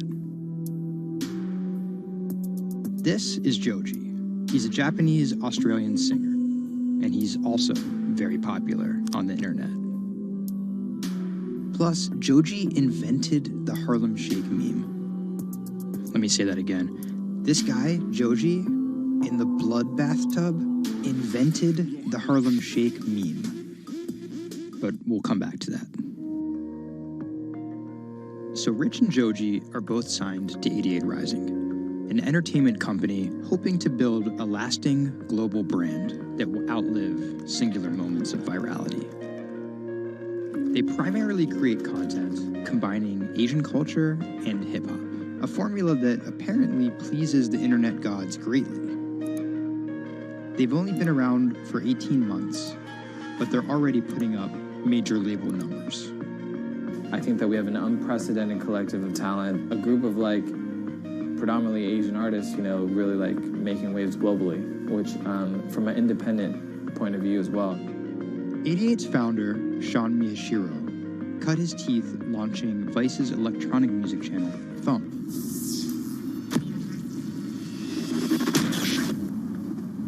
But quickly, Sean became interested in life beyond dance music.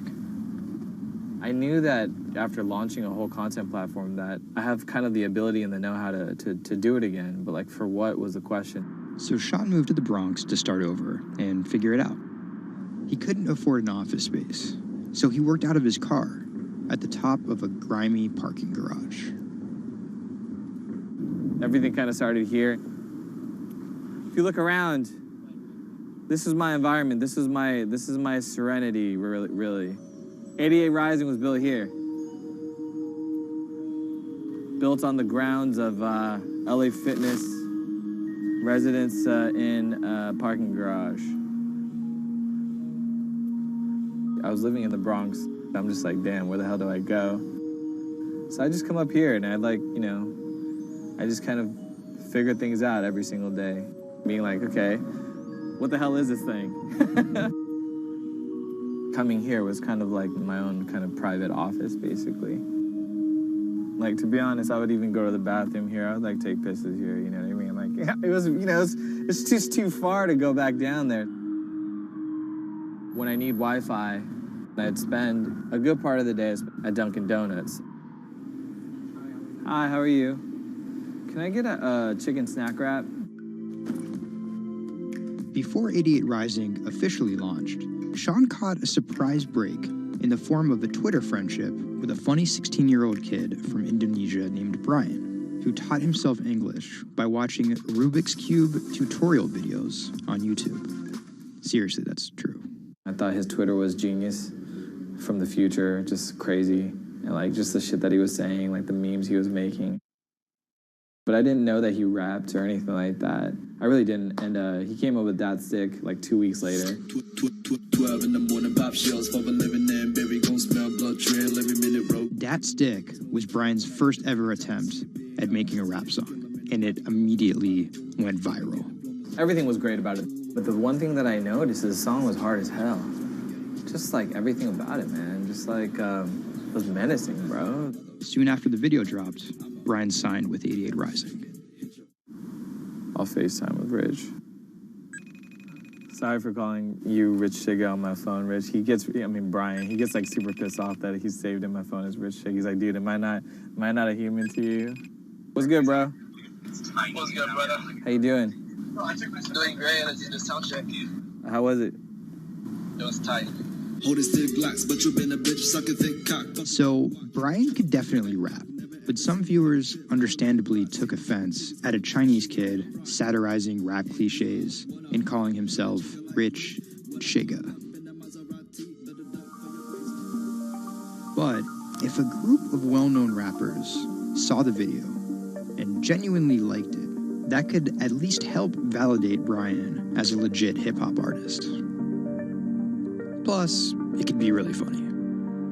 It was just kind of an idea that I just had on the spot. Everything that rappers say is better and funnier and smarter and wittier. You know, it's just more entertaining. We just edit it as tight as possible, put it up, and it really worked. Yo, This nigga got a pouch on and a Reebok pouch. This is the hardest nigga of all time. You said when you come for a chigga like me, that was dope. Like, it's just lit, and I think people will take it as a joke at first, but it's like if he ran with that and kept doing more videos like that, it's just lit. You know, I'd never been to America before, and like all of a sudden, just like I see like all the rappers that I listen to just like reacting to my stuff, and I was like, what? How did this happen? The reaction video also went viral and even led to a remix of Dat Stick featuring Wu-Tang's Ghostface. I'll get on that track. You know what I'm saying? Yeah. Really, on the remix? Yeah. Oh, you know him? And yeah, the remix went viral too. Brian has since acknowledged the misstep in his name and claims he may change it. But for the time being, he's still Rich Chigga to his fans. An ever-growing global audience, hungry for more releases from emerging talent around the world. I didn't know that it was gonna be this impactful and this important to people, and I'm very thankful and blessed that it has. And every day now that I wake up, it's like it's just like a new mission every day. A major part of that mission involves Joji. Remember the bloody bath guy? He's a former YouTube personality in the middle of a career transition. The sound of this song, Will He, it's like a trap song that you can like slow dance to. Awkward prom shit, you know what I mean? I used to do crazy episodic internet videos. It was going well, and one day it was me and a few friends just in a room. We were casually chilling, and then someone plays the song, and it's brand new at the time. I happened to have a lot of costumes laying around, so I told the other guys, I was like, get in these costumes and let's just dance to it. Like, who cares? We were like, okay, let's just go crazy at the drop. So that video goes up. I go to sleep, and the next morning, everyone's doing it. Like, next morning.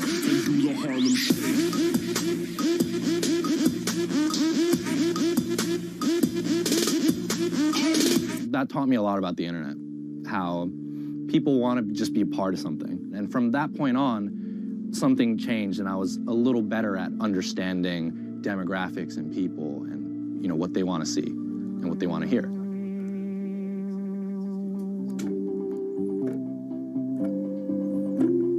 I was friends with a couple other artists who were affiliated with 88, and then I also started to realize that 88 is the bridge between Western and Asian entertainment, and I really wanted to be part of that. Joji just released the In Tongues EP, his first project as a serious artist. Joji's In Tongues record came out a couple weeks ago. It's #2 on Billboard on the R&B charts, which is crazy for, independent release, and he's like a brand new artist. And the success is even more impressive, knowing he went from creating something like this. It's just Taco Bell. What could possibly go wrong? To creating something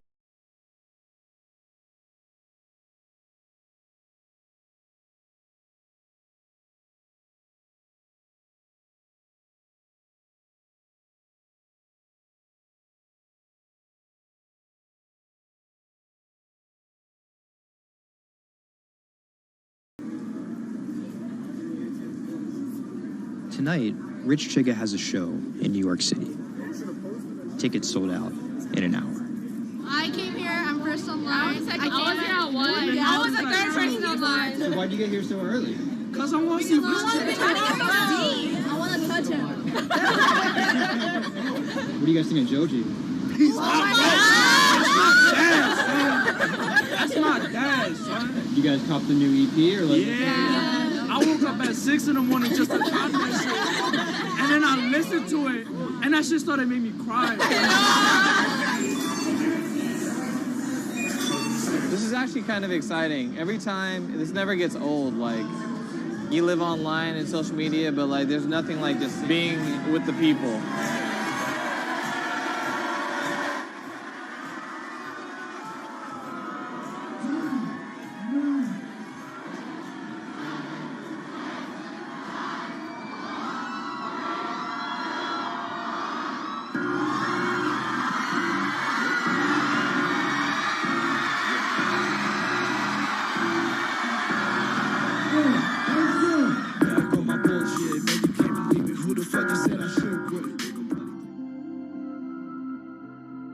More often than not, viral success happens by accident. And then after an appearance on Ellen or Jimmy Kimmel, the creator's star power fizzles out. But Idiot Rising has figured out how to turn potential gimmicks into brands with an actual following that keeps coming back for the next thing. Oh, shit!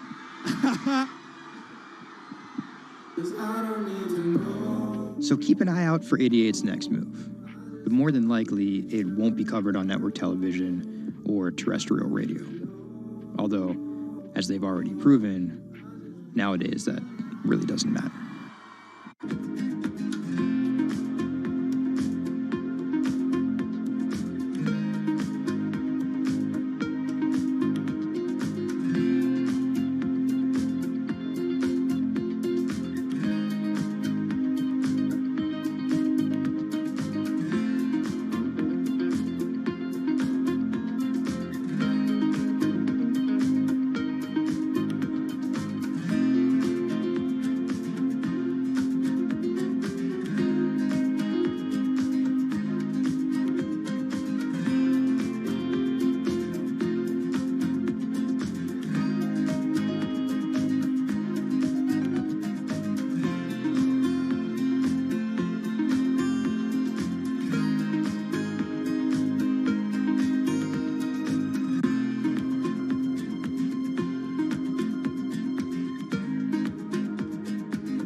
Online retailer Farfetch is betting it can shape the future. This is its concept store, showcasing the latest in retail tech. How do you capture all of that fantastic information that you gather in store with customers' touch and feel products? And we created a concept called the connected rail. And this is using a combination of RFID and ultrasound. The RFID signal recognizes the product, and the ultrasound recognizes the movement. Take the product off, and then you'll start to see your products appear. And essentially, it's like online browsing behavior. Whichever products you touch and pick up in the store are automatically sent to your app. This is effectively what you've created is your in-store wish list. In the middle, you'll see essentially a hologram of the product. What the customer sees, they control the experience on a touch device. What this allows the customer to do is take elements of products and then add their own style to it.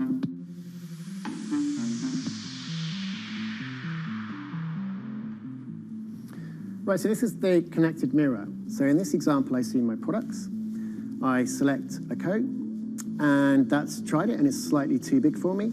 So what I can do is choose an alternative size and send a request to the sales associate, and they'll bring that size to me in the fitting room mirror. You'll also see that we've got some product recommendations here. Crucially, the sales associate's able to push items into the mirror from their device. If you wanted to, you could simply use the mirror and pay and go. Your items would then be packed and dispatched to you afterwards.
Do you want me to turn you so you're looking outwards?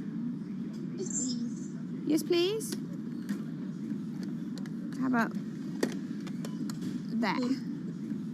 First time we came out with B, Jade said, "It feels like I've been released from prison." Do you want these, Mrs.? Definitely. Definitely. Right. Yeah. And she could say hello to everybody, people she hadn't seen for months. It's It's Jade. Jade. Oh. So you can talk to Jade through this. Hi, Katie. She's there. Hi.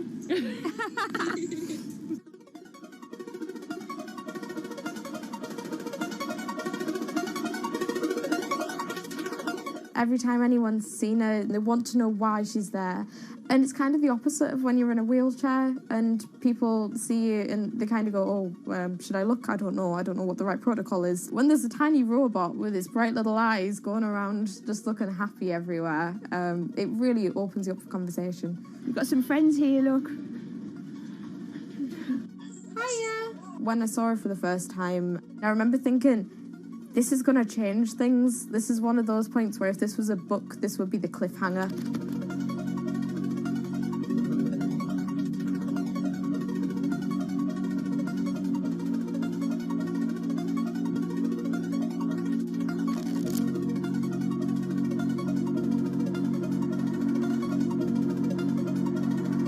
have a condition called Ehlers-Danlos syndrome, which means that I have a lot of dislocations, there's a lot of pain, and a lot of seizures and whatnot. So I can end up on my own in my room for long periods of time.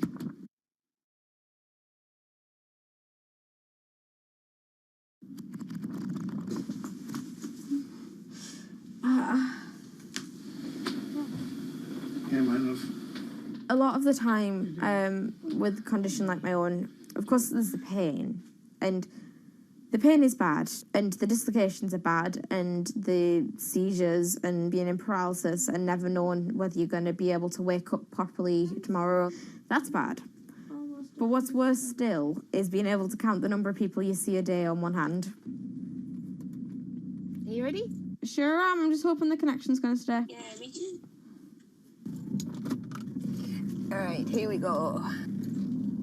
When you're used to just the same little metre by metre and a half window every day, and you've been there for months, being able to just see the sky from somewhere else, or the tops of trees, or a sign, is incredible. Or being able to have that kind of chat in the car that most people would probably take for granted. I'm going to go past Grandma and Grandad so you can give them a wave. Now, if Jade is particularly seizure-y, she can still take part. And that's brilliant, really, because before she would just be left in a bed or in the house with just her carers. It's quite a small world, that. Right, so there's one of her. Here, this costume I'm busy making at the moment. When I'm not on bed rest and I'm not just wearing pyjamas all the time, I enjoy being able to dress as different characters and go to Comic Cons and that kind of thing, because it just lets me show a different side of myself, and it's a bit of fun. If you can't go out that often, you've got to enjoy it when you do. Was that? Good. It's one of those weird things where I want to not have to use B because I want to be well enough to be able to go to those places myself. Like, it really makes a big difference to me to be able to go into school. But the thing is, with my condition fluctuating all of the time, I can't go into school reliably.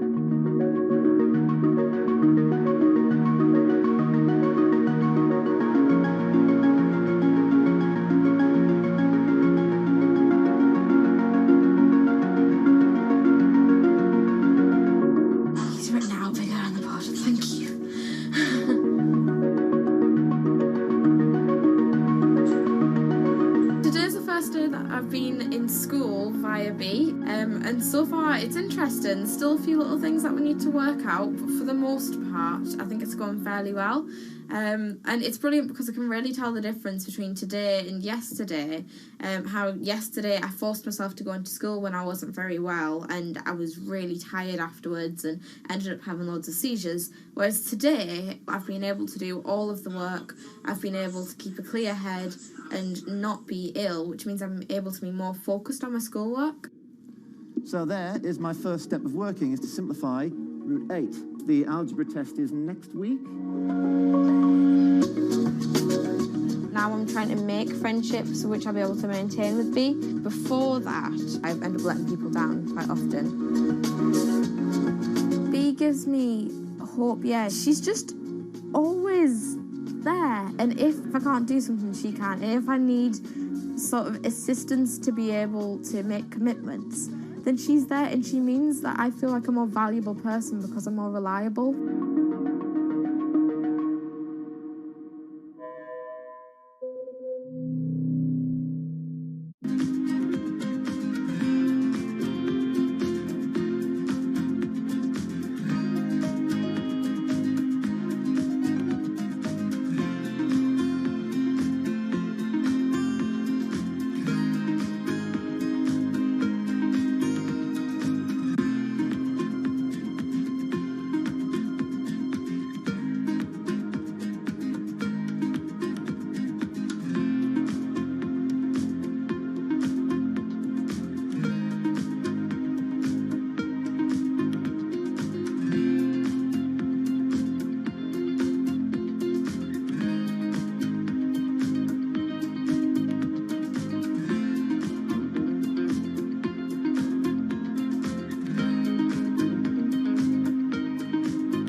it debuted, the 4G wireless we have today allowed people for the first time to hit the road and explore unknown places with only a smartphone for directions. When 5G arrives, it could enable driverless cars to take us there as well. 5G stands for fifth generation mobile networks or wireless systems. It's insanely fast and can accommodate a lot more connected devices.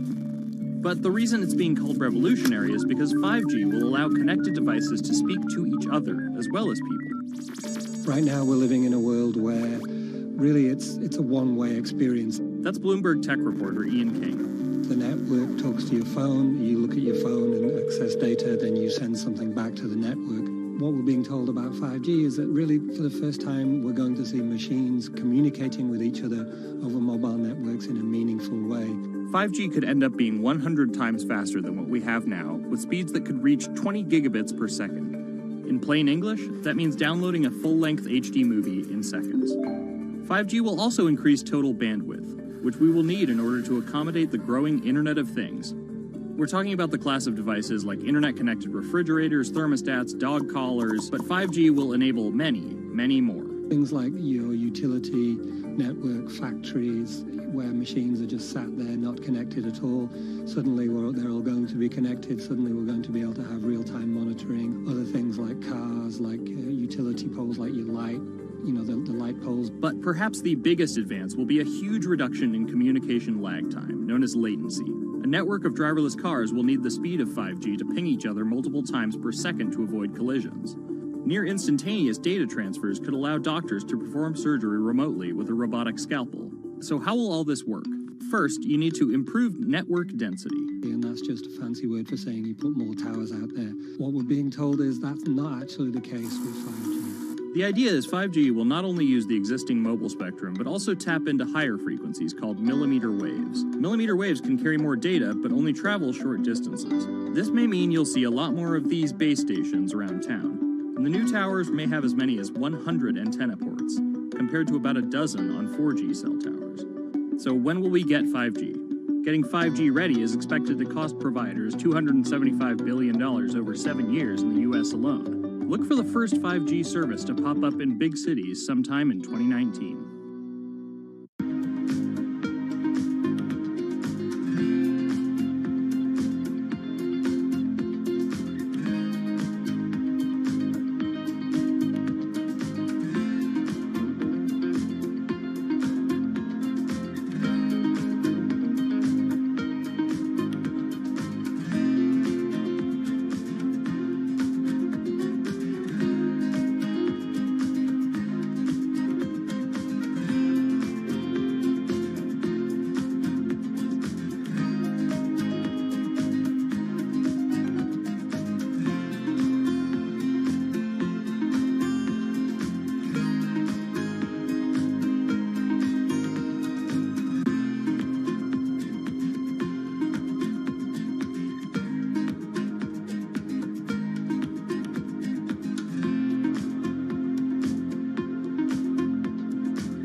The cubicle represents a tyranny. It confines your imagination, your thoughts, into a small physical area. Imagine pretty much every software engineer or finance person being able to, disconnect from their desk and look at holographic monitors on a beach and doing their work from there. That's not going to be science fiction. It's the modern office place. Silicon Valley is all about building the future. A startup called Meta thinks it's getting there first, thanks to a big bet that it's made on augmented reality. How are you? Good, thank you. Welcome to Meta. Thank you. Call it a 360-degree office where you can spatialize your thoughts as part of your workflow for education, architecture, design, engineering, etc. People often mix up augmented reality with virtual reality. VR totally blocks your ability to see or hear the real world. AR overlays holograms onto what you already see. Meta has tried to make its version of the workspace feel familiar. You grab the hologram instead of using a controller or a mouse, and your brain already knows how to do it. In other words, we've designed an operating system that humanity has always known how to use. So you can see this eyeball, which is, by the way, photorealistic. You can see my hand is occluding the eyeball, and now the eyeball is occluding my hand, right? You see those two circles? They get small, and then they turn into this glowing white ball, and then I can move my hand around supernaturally. I can do this with two hands and rotate the thing. I can stretch it. I can throw it back right into the shelving system, and that's all you have to learn to become a modern worker. And to prove this, the employees at Meta have started to get rid of their computer monitors, trading them in for Meta's augmented reality headsets. Mayron thinks that in less than a decade, we'll all be just wearing strips of glass that can project holograms.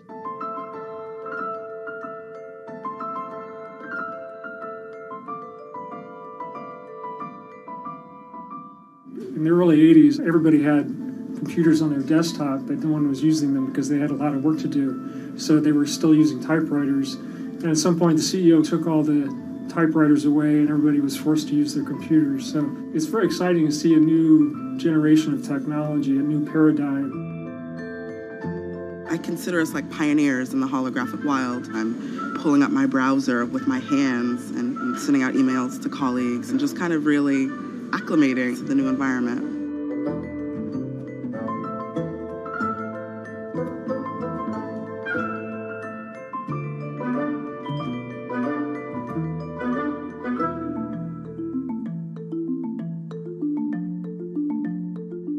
Now you're putting on my computer, essentially.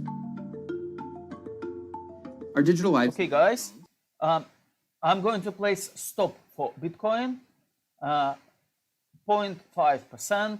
The price I'm looking to sell if it changed direction, 46,254. Okay, 46,254. So all of you guys who copied my trade, who decided to follow this trade, please place your stop for Bitcoin, 46,254. And if it will go change direction, right now, as you can see it moving down, if it will start moving higher, you will sell position and you will collect your profit. This is as simple as that. Okay, I'll speak to you later, guys. Stay safe and let's see what's going to happen with Bitcoin.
This is Hatsune Miku, Japan's sensational virtual pop star. She's released over 100,000 songs in multiple languages and performed sold-out concerts around the world. Her image has appeared in games, on TV, in car races, and is even etched on the side of a Japanese space rocket. I came for Hatsune Miku, Carlos. She's Lady Gaga's favorite digital pop star and opened shows for her in the US 3 years ago. Tens of thousands of fans attended her exhibition and live shows near Tokyo recently. 理想のアイドルっていうとどの曲でもミクはすごい綺麗に歌ってくれる。他没有缺点啊，没有任何让我们感到不开心的一些新闻。She's everything to everybody. That's probably why she's so popular. Miku's creator Hiroyuki Ito and his Sapporo-based company have been developing the virtual diva for over 10 years. 初音ミクとはキャラクターとしてすごくYouTube とかで検索するとたくさんの初音ミクが出てくるんですけどもともとの初音ミクのその原点は歌声を合成するソフトウェアなんです。Both the software and character are named Hatsune Miku, meaning the first sound of the future.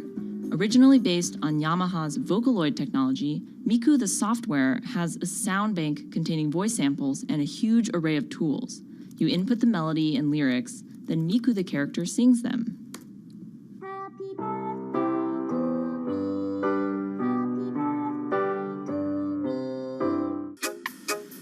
To date, Krypton has sold 120,000 software licenses at $200 each to fans around the world who use it to create numerous songs and share them online. Some of the fan-created songs are chosen to be part of Miku's concerts, for which they're paid a royalty fee. もともと初音ミクっていう存在自体がボトムアップって言いますか、中にはアマチュアクリエイターじゃなくて今もうすでにプロになって活躍している方もいらっしゃるんですけども。The company also has other revenue streams. It makes money from merchandising, licensing deals, and concert ticket sales. According to the real-life musicians who perform with Hatsune Miku, the virtual pop star is interesting and surprising. 今年で3年ぐらい、ちょうど3年ぐらいやってきて、ライブも数十本、数百本やったので、そういうことが演奏によって起こせるためのそういう器みたいな感じになってます。初音ミクらしさって僕はあんまりない。初音ミクって何だってありっていうか。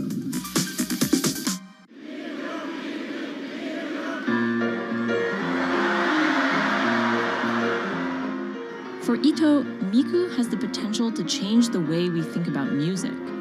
そういう新しいテクノロジーによって新しい音楽のあり方っていうものを模索していきたいと思っていました。And for her fans, it goes even further.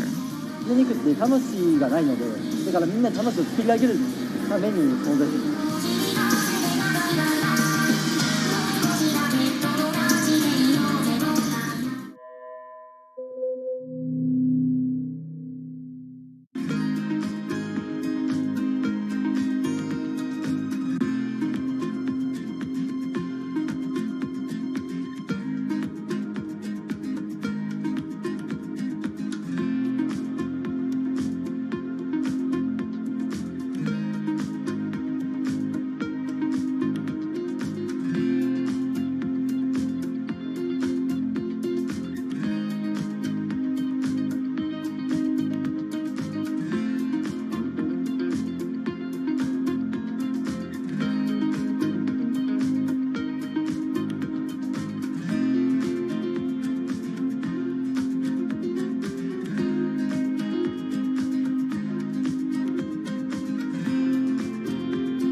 Now, there are a lot of fitness gadgets out there.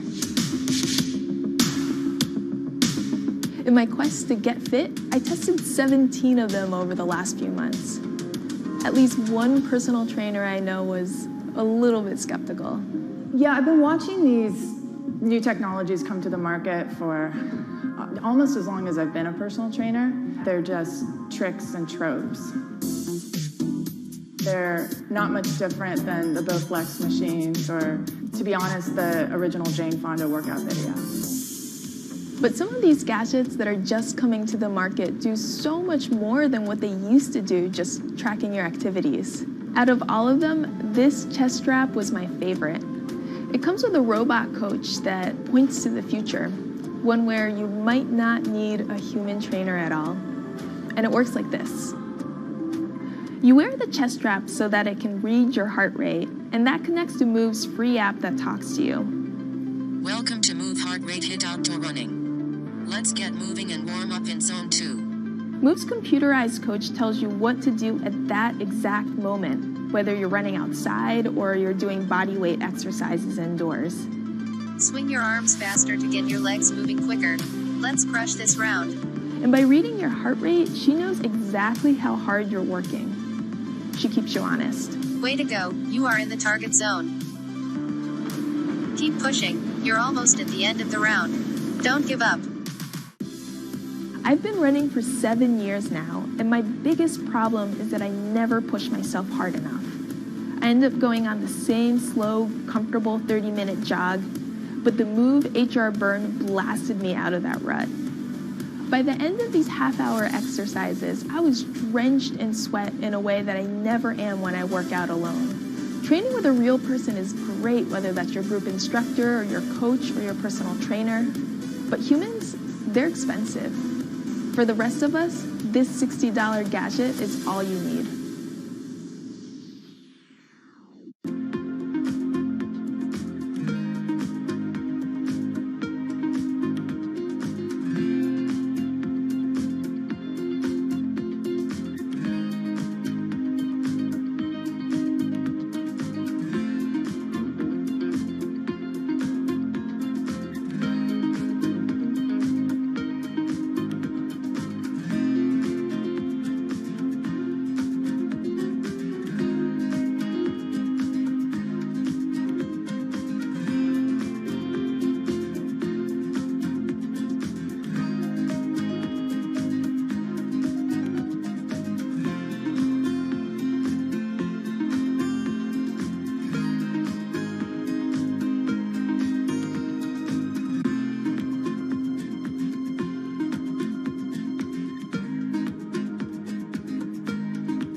what does it take to change the world? A big army? A cure to a pandemic? A revolution? All of these take either a lot of people, thousands of hours, or massive amounts of space. But for Julian Assange, all he needs is one room, an internet connection, and the world will listen. Assange is located here, and more specifically, right here. And from that location, he's posted government secrets, classified documents, and leaked emails from some of the world's most powerful people. And in doing so, has been labeled a hero, a villain, a nihilist, and everything in between. This is how an Australian programmer sequestered in the Ecuadorian embassy in London became one of the most influential and notorious people in the world. Born in 1971 in Townsville, Australia, Assange has always been on the move. Living in over 30 homes by the time he was in his mid-teens, Assange, along with his mother and half-brother, finally settled down in Melbourne. His introduction to hacking started at 16 when he was given a Commodore 64, which he attached to a modem. He attended the University of Melbourne, where he studied programming, physics, and mathematics. He never graduated, but that doesn't mean he didn't get an education. By 1991, Assange hacked into the Pentagon, U.S. Navy, and other branches of the U.S. government. In 1996, he was caught by the Australian Federal Police and charged with over 30 counts of hacking and computer-related crimes. It was the hacking that he did as a young programmer, and that really sort of foreshadowed a healthy skepticism of the use and abuse of technology by governments. That's Vernon Silver. I'm a reporter for Bloomberg's investigations team. Assange's youth as a hacker laid the foundation for him to start WikiLeaks in 2006. But what is WikiLeaks? It's a website that posts unfiltered, usually classified documents. What separates it from every other media outlet is that they have no editorial hierarchy. With a publication like the New York Times, information comes in, they take that information, package it, then disseminate it for the public to see. WikiLeaks, however, cuts out the middleman. WikiLeaks gathers information, most of it given to them anonymously. So what they're doing is really very simple. They get the information in one end from who gives it to them and out the other with sometimes minimal interference. Julian Assange is the leader of that, the mastermind, the creator, and really, because he thinks of it as a journalistic enterprise, the editor-in-chief. But every story starts with a source, and Assange has some unconventional sources. Julian Assange does not hack as far as we know. He is the recipient of people who are either insiders who give him secret documents or hacked emails from a foreign power. That's Eli Lake. I am a columnist for Bloomberg. And there was no source bigger for Assange than Chelsea Manning, who used to be known as U.S. soldier Bradley Manning. In 2010, Manning provided Assange and WikiLeaks with hundreds of thousands of leaked government documents. WikiLeaks quietly began releasing the documents in February of 2010, then made big headlines in April by posting what is now known as the Collateral murder video. Come on, fire!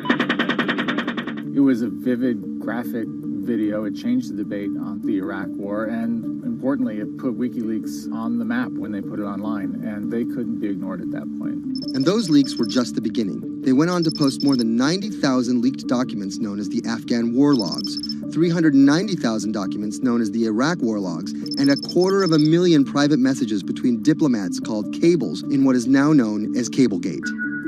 These leaks were met with very real ethical questions. The problem with publishing those cables was that a number of confidential sources for U.S. diplomats who faced real danger when their names were exposed.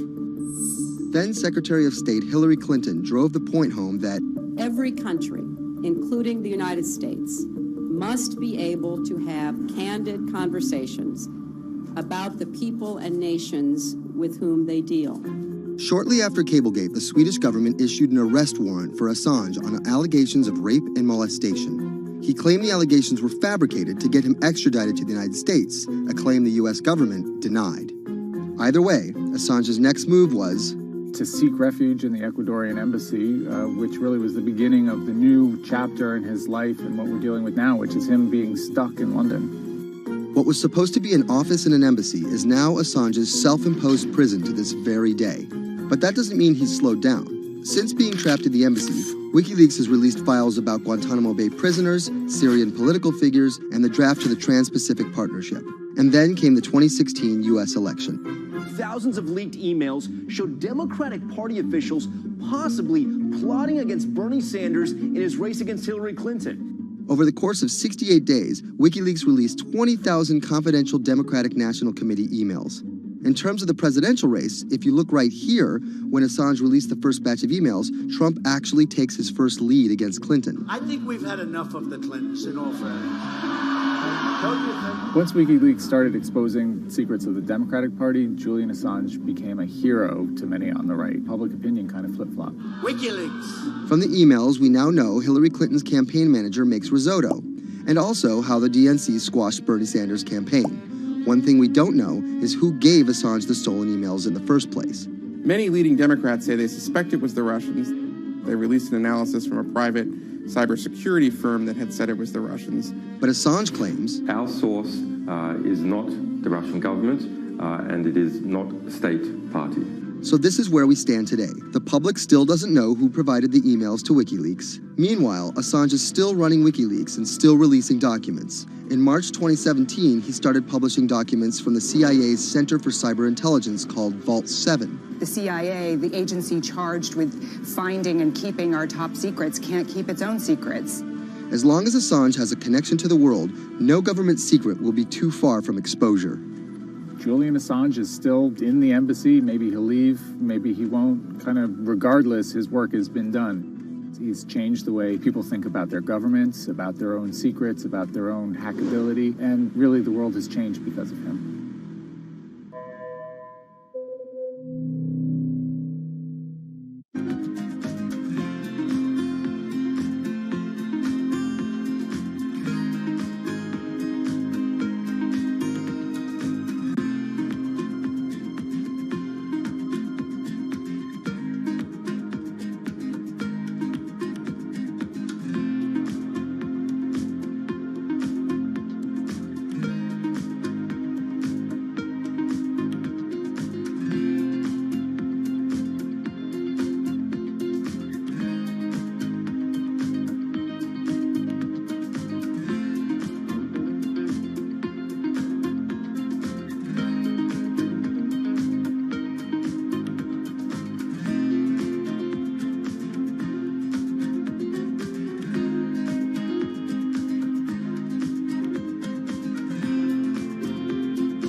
Expose everything you won't admit. And action. This entire video is based on a true story. When I do like motivational speeches or even tell myself like love yourself and you should love yourself. This is Lily Singh.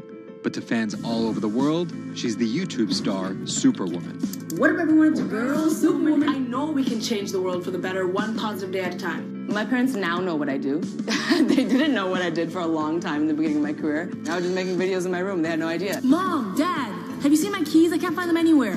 Because you're always on phone. Until someone called them, like a family member from another part of Canada, was like, Canada, is your daughter making videos? And my mom was like, I don't know, Lily, are you making videos? Just making videos grew into an entire career. Today, Lily's YouTube channel has some 12 million subscribers, over 2 billion views, and guest stars like Michelle Obama, Dwayne "The Rock" Johnson, and Seth Rogen. I think a lot of young girls are raised to believe that you're going to go to school and then graduate and then get married and then get a job and then have kids. And Lily was on that path, all the way through a psychology degree at York University in Toronto. But when she started thinking about a career, I started to immensely panic and think something was wrong with me because I tried to figure out my life and it wasn't working in that straight line. It was 2010, and YouTube was only 5 years old. I thought nothing of YouTube. I was probably the last person in my circle of friends to discover YouTube. And I remember when I did, I thought, this is so strange. There's people making videos in their rooms, and other people are watching them. So she figured, why not give it a shot? I one day posted a video because I was sad, and I wanted to be creative and happy. She didn't know how to edit video or write scripts, so she winged it. It was so bad and so cringe, and my expectation was literally nothing. I was like, I'm gonna put this video up, a couple of my friends are gonna watch it, probably make fun of me, and that's gonna be the end of this. The second and third video came from, wait, 70 people watched my first one, can I get 80 to watch the next one? She kept creating, she kept posting, and the viewers kept coming. Lily had found an audience. A lot of the comments were, oh my God, there's a brown girl on YouTube. More specifically, Indian. Lily's parents immigrated to Canada from India, and Lily was born and raised in Scarborough, near Toronto. My home life was awesome. My parents, even though I portrayed them to be quite strict in my videos. Oi, Lily, wear the rest of your skirt, huh? I teach you like this, to walk around like this, showing everything to everyone? They actually aren't like that at all. They're pretty modern and pretty cool. Your dress is short. Don't know what for. And were pretty lenient with me. I mean, I got away with a lot of things. I was a brat. I was a brat. She had a different idea of what she wanted out of life than other kids. In a grade school graduation slideshow, her classmates said they wanted to be lawyers and doctors. And then I came up and I was like, rapper. Making out with your friends, man. But then you say that you hate hoes. I could just feel my parents being like, why? Because that's just not something women really did in the Singh family. I know there was a ton of people that weren't happy about my birth being a female, so I think, and that's some real-ish, but it's a real thing. The best thing I could have done to prove to so many people that didn't want my mom to have a daughter was to become Superwoman. What up, everyone? It's your girl, Superwoman. It was the name of Lily's favorite hip-hop song by Lil Mo featuring Fabulous. I love the song so much because it was one of the only songs at the time that was an empowering female song, where Lil Mo's going on about, like, I will save guys with my superpowers, and I will save girls with my superpowers, and I am the Superwoman. I thought, this name that I've had for so long that empowered me when I was younger, I'm gonna make this my screen name. Maybe there should be a new series. Superwoman didn't just burst onto the scene overnight with a viral video. It was a steady climb fueled by hard work.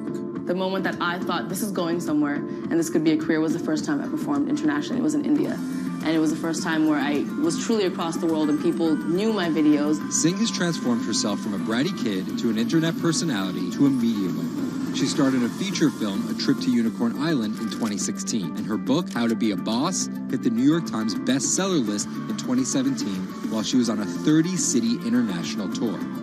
Lily started out with the goal of getting millions of subscribers and financial security. Hurry the hell up! But after surpassing those goals, success has new meaning. I've really come to terms with the fact that my definition of success is what's the best legacy I can leave behind. And it's not the number of views and the number of subscribers. It is the number of people that can say, this girl changed my life or changed something in my life positively.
Okay, traders, let's move even further. Stop for our Bitcoin, and I'm going to move to 1% in profit. The price I'm looking to sell, if it will change direction, 46,022.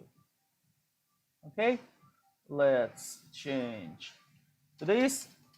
You following my trade, so please change your stop for Bitcoin.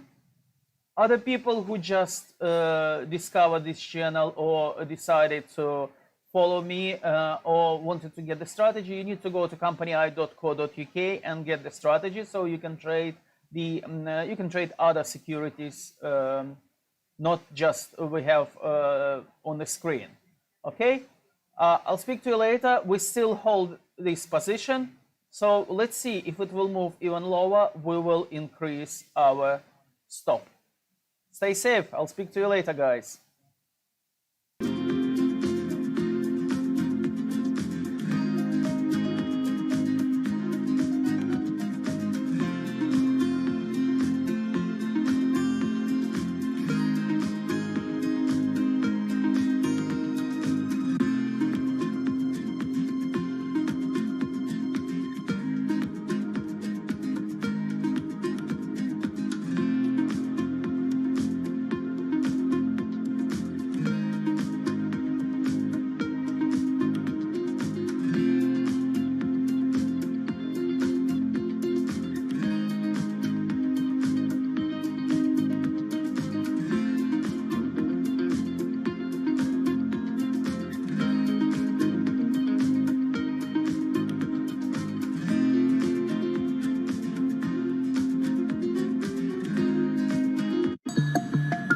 CTE is often found in the brains of deceased athletes, military veterans, and others with a history of repetitive brain trauma.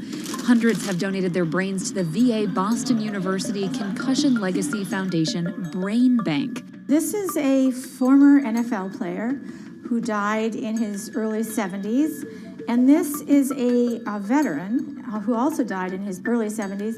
Dr. Ann McKee dissects these brains. The hippocampus and the mammillary bodies are very important for memory. I can see that they're slightly affected. McKee recently dissected the brain of former New England Patriots player Aaron Hernandez, who was convicted of murder and later committed suicide. You'll see right away that the brain is showing signs of shrinkage. You can see the crevices in the brain that you can't see in the normal. McKee says Hernandez's severe case of CTE impacted his decision-making, depression, and ability to control rage and aggression. Right now, she thinks we're underestimating how many people have CTE. We were able to distinguish between CTE and controls and CTE and Alzheimer's disease.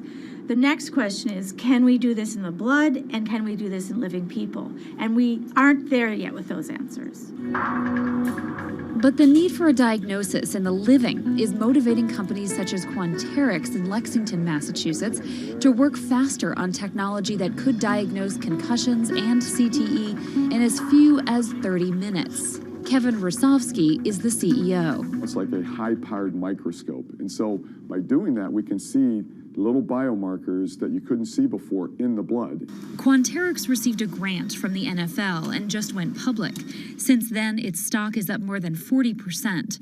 The company sells a machine called Simoa for $175,000 to other biotechs, hospitals, and researchers. And for the first time in history, we're able to see brain health in blood, and that's a major breakthrough, and that's leading to less invasive testing, and we've already been able to see evidence of concussions, and there's the beginning evidence of being able to see the accumulated effect of concussions. Quanterix is also trying to detect Alzheimer's disease, multiple sclerosis, and ALS. Rosovsky says he thinks diagnosing concussions will be easier than diagnosing CTE. Diagnosing CT in the living probably is a couple years away. We're real excited to see the progress, but reducing some of that work into actual tests in a laboratory takes time. There's regulatory approvals. There's a lot of red tape that you have to go through. Also in this race to diagnose CTE in the blood are Athlon Medical and Exosome Sciences. And New York's Mount Sinai Hospital is scanning for the disease in the living. But it's just one step in a series of questions for those with serious head trauma. There's still no cure for CTE. Even if we had a great idea for a treatment, there's no way to test whether it's effective or not. So that's the enormous advance that we'll get if we can develop a biomarker for this disease. In Boston, Ann Mostu, Bloomberg News.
Wine is a $300 billion global industry where one person's opinion can make fortunes or break them. That's because of this man, Robert Parker, and his newsletter, The Wine Advocate.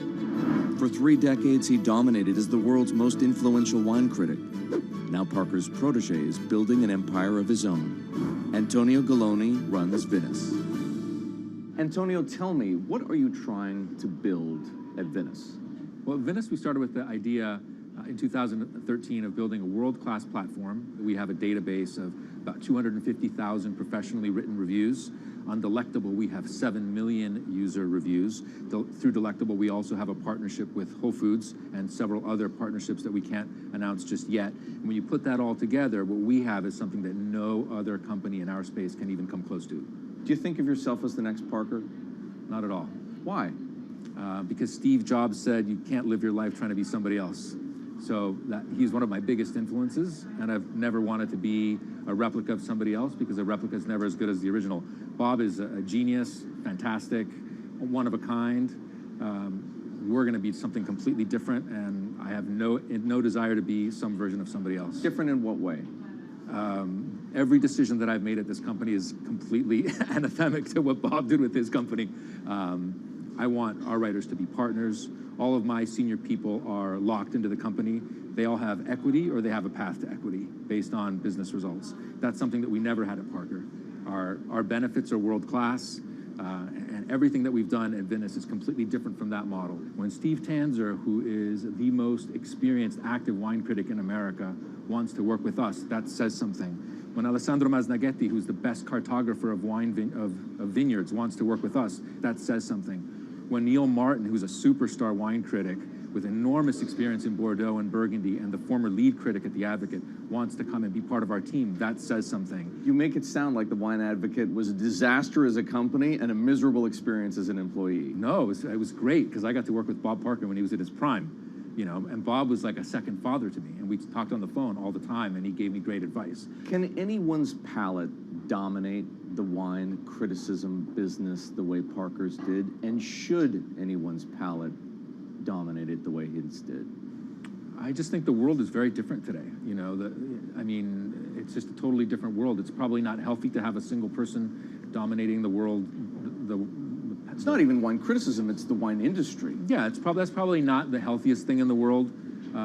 But I think that there's just such an opportunity right now with social media and technology to reach such a massive number of people that I think it's possible that one or two people will actually have more influence than Bob Parker did, because they will, again, this goes back to your first question, not trying to be a version of somebody else. You see this in sports all the time. It's like, oh, well, nobody will ever beat this record. And then somebody comes along, you know, it was like tennis, Pete Sampras. Nobody's ever going to win as many Grand Slams. Now you have two guys who are ahead of that and one knocking on the door. And so I think a lot like that. You're a former investment banker. How does that inform and influence what you're doing and what you've done? My generation has had to deal with a lot more challenges. That's why I think we're actually much better poised for the future. My first job in finance, the first thing that happened was long-term capital, 1998. Then the tech bubble melted down. Then there was a mutual fund trading scandal.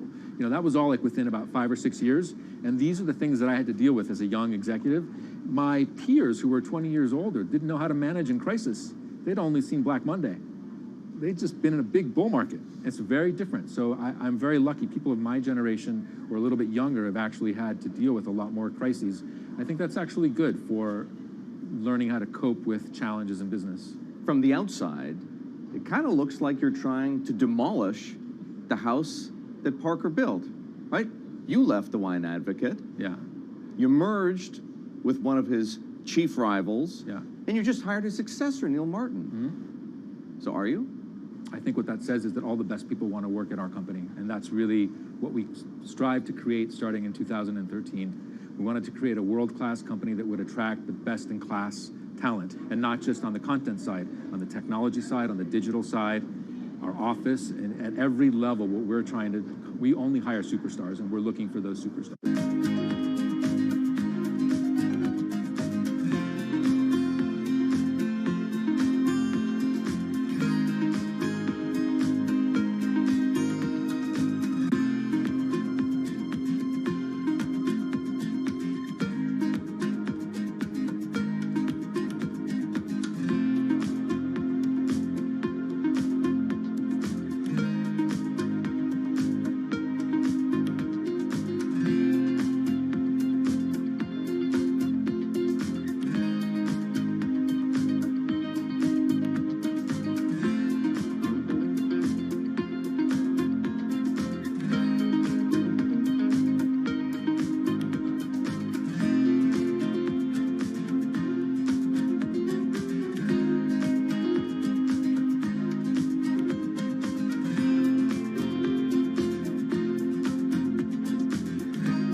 In the world of professional wrestling, there's something called a swerve. Hulk Hogan has betrayed WCW. The heel. Are you kidding? What a despicable act that was. Or a match is almost lost when, what's that? No surprise that World Wrestling Entertainment, known as the WWE, the most popular brand of sports entertainment in the world, is prepared for any swerves that come their way.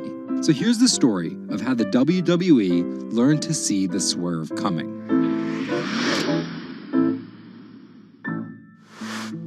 So I spoke to Bloomberg reporters Felix Gillette. I'm a writer for Bloomberg News for the global business team. And Kim Basine. And I'm the U.S. luxury reporter at Bloomberg. To find out exactly how the WWE is positioning itself for an all-out global invasion, which starts with a massive change to their lucrative pay-per-view model. WWE basically pioneered the pay-per-view model on cable.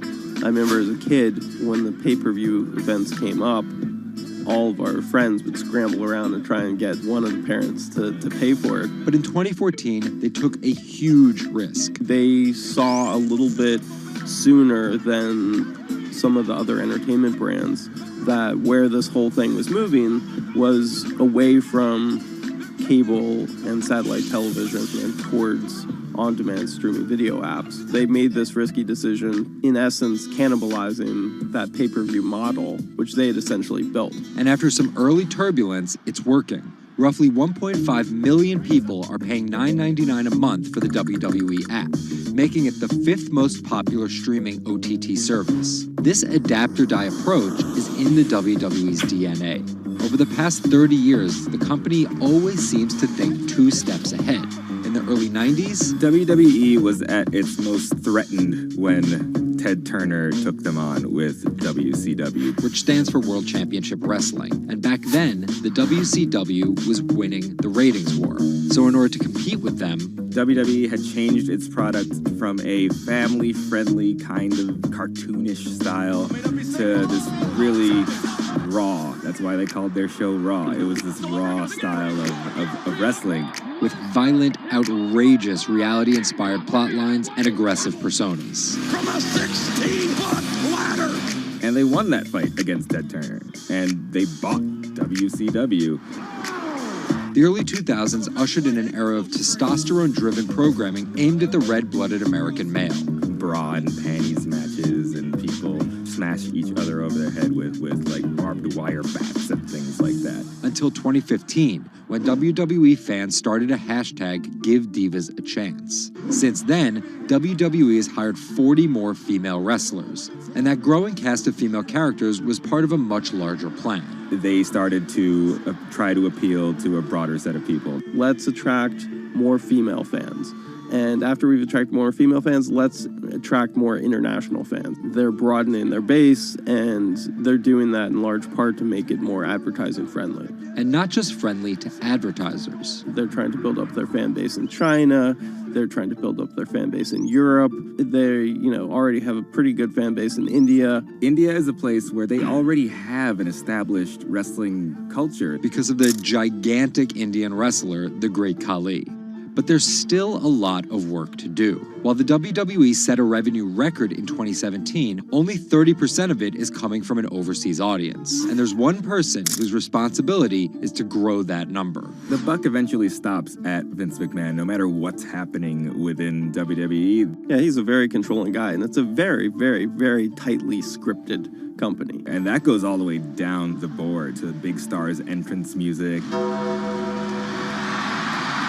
And their outfits and things like that. So with a CEO like McMahon always planning 2 moves ahead and an aggressive push into multiple international markets, a big issue is money. It's hard to do all those things simultaneously without committing a huge amount of capital to it. And that's where the WWE becomes an attractive company for buyers. Potentially, one thing that could happen with WWE is they could benefit by being acquired by a bigger technology or telecom company, an Amazon or Facebook or a 21st Century Fox. So with a market cap of $2.8 billion, the advantage of owning 100% of their own content, and a rapid consolidation spreading throughout the Okay, guys, we closed position on Bitcoin. As you can see, we made £1,000. I'll show you. we sold short just right here. That was around 2:45, and in half a day we made, trading day, we made £1,000. Okay, guys, good trade. I'll speak to you later. Stay safe, and let's move on. Let's see what other opportunities will bring us today. Okay, stay safe. I'll speak to you later, guys. And too big to handle, there is a whole world of difference. The clock is ticking. This is Bloomberg Green. Saving the seas. This week, the deep-sea diver who stopped writing the ocean's obituary to find a solution. Enric Sala tells us why the next 10 years matter most. And globalization needs to get greener. Shipping accounts for nearly 1/8 of all transport emissions. How can the industry clean up its act? Plus, protecting coastlines comes at a huge environmental cost. But one Israeli startup found a way to keep the sea out and the animals in. From London, I'm Anne-Marie Hordern, and this is Bloomberg Green.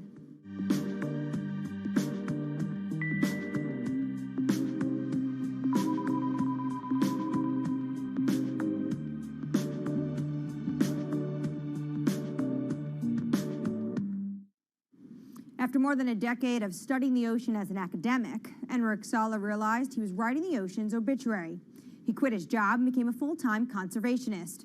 As an in-house explorer for National Geographic, he's clocked more than 5,000 open water dives. He's also founded Pristine Seas, a project that combines exploration, research, and media to lobby countries to protect their oceans. To date, it has helped create marine reserves equivalent to half the size of Canada. I spoke to him about his mission and why it's so urgent. The state of the world's oceans is really bad. We have lost 90% of the large fish in the ocean. Sharks, groupers, cod, tuna. More than half of the fish stocks are overfished, which means that we are taking them out of the water faster than they can reproduce. More than half of the ocean is affected by industrial fishing, and global warming is killing coral reefs all around the world. The ocean is in a trajectory of decline. Can you just visualize for our viewers who never get to see the kind of things you are able to see, what an ocean and healthy ecosystem looks like versus one that's next to a bustling economic and industrialized area? Coral reefs in the United States, in the Florida Keys, are down to only 2% of what they used to be. Before, 80 to 90% of the bottom on a coral reef in the Caribbean was covered by live coral. Now, Florida Keys have only 2%. The average in the Caribbean is about 5% of the bottom covered by live coral. The rest is covered by slime and seaweed. And most of the fish you can see are this big. And it is very, very rare that if you jump into any place in the Caribbean at random, you see a shark. It's very, very rare. Now, let's go to Millennium Atoll, for example. An atoll that is uninhabited and fished south of the equator in the Central Pacific, belongs to the Republic of Kiribati. 2009, we conducted the first underwater expedition to this island, and I still remember the first time. Jumped over the side of the boat, and as soon as the bubbles cleared, I was surrounded by 15 gray reef sharks. After a couple minutes, the sharks decided that we were boring, and they went back to do their thing. And you look down, 90% of the seafloor is covered by thriving coral, and it's full of fish, and a sea turtle comes by. Now, this abundance that we rarely see anywhere except in well-managed marine reserves. This is what the ocean used to be like, and this is what we have learned from going to these pristine places. And you write in your book that you're writing the obituary of ocean life. What's the cure? The cure is doing less harm. Basically, there are three things that we are doing to the ocean. One is we are taking fish out of the water faster than they can reproduce. Two, we are turning the ocean warmer and more acidic because of man-made climate change.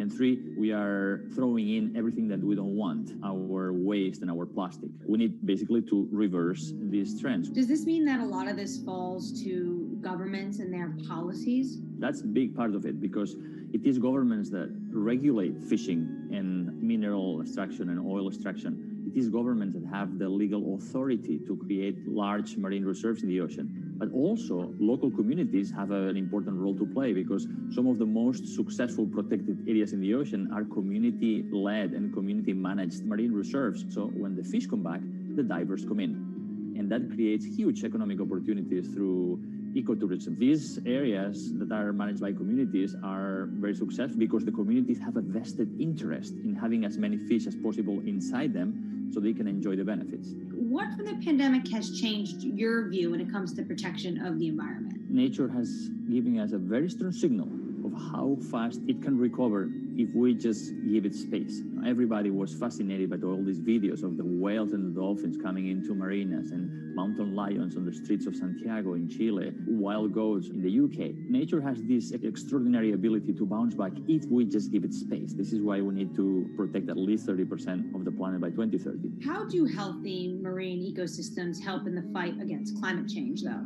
Most people see the ocean as a victim of climate change, but the ocean can also be a solution because we know that the more life that is in the ocean, like big fish and big whales, the more these organisms help to make the ocean productive and absorb more CO2. The kelp forest, seagrass beds, all of these are important ecosystems in the ocean that are similar to the forests on the land that capture a lot of our carbon pollutions. What are you most excited about in your field? We have 10 years to fix this problem. Global fisheries catch is going down, stocks are collapsing. Business as usual means that by 2050, 90% of the coral reefs are gone, that most commercial fisheries have collapsed. That affects food security, that affects migration of people. We have 10 years to get to peak greenhouse gas emissions and then go carbon neutral by 2050. And we have 10 years to protect at least 30% of the ocean so we can restore much of this health and productivity, not just for saving biodiversity, but also saving our life support system. We are not talking about something that is apart from us. We are not apart from nature. We are a part of nature. So these 10 years are probably the most critical in the history of humanity.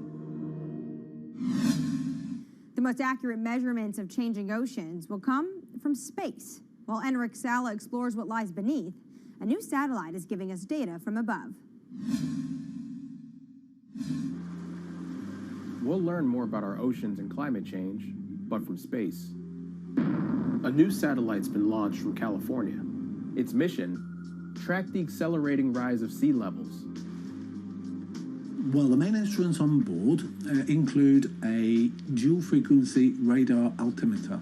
And this is the primary instrument of the mission, and that's the one that's measuring sea surface height, significant wave height, and wind speed over the ocean. And from those measurements, we can actually have the superb measurements that we expect of sea level rise. Data gathered from Sentinel-6 will be used alongside information from other satellites to build as complete a picture of the oceans as possible.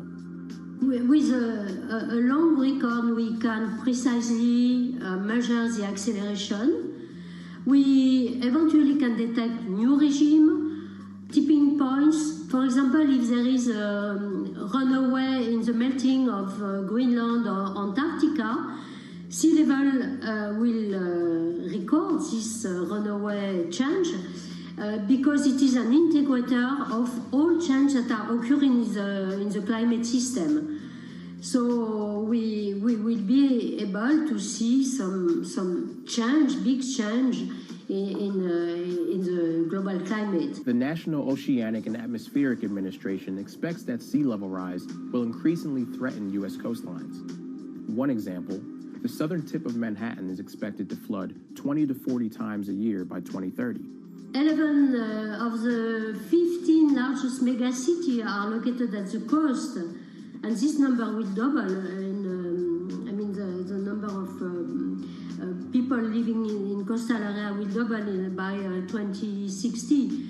So, knowing how much sea level is rising at the coast and how much it will rise in the future in coastal areas is as obvious. It's obviously a major goal for human beings. Coming up, from sails to steam to oil, the shipping industry is no stranger to change. But how will it navigate the next transition? This is Bloomberg Green.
From Bloomberg's European headquarters in London, I'm Anne-Marie Hordern. This is Bloomberg Green.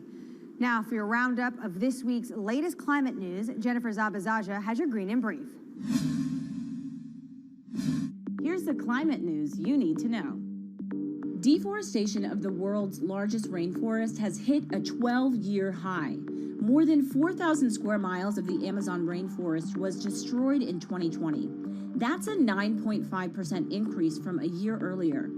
Government data shows that destruction has soared since President Jair Bolsonaro took office and weakened environmental enforcement. The Amazon is home to millions of species and plants and is critical in the fight against climate change.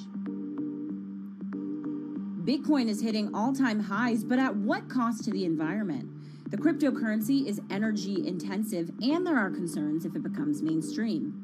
According to MIT, back in 2018, Bitcoin's carbon footprint was almost as big as Portugal's. Want to get better at tackling climate change? We'll hire more women. That's according to Bloomberg New Energy Finance. Firms with 30% or more women in top jobs tend to perform better when it comes to the environment and are more likely to set clear climate goals.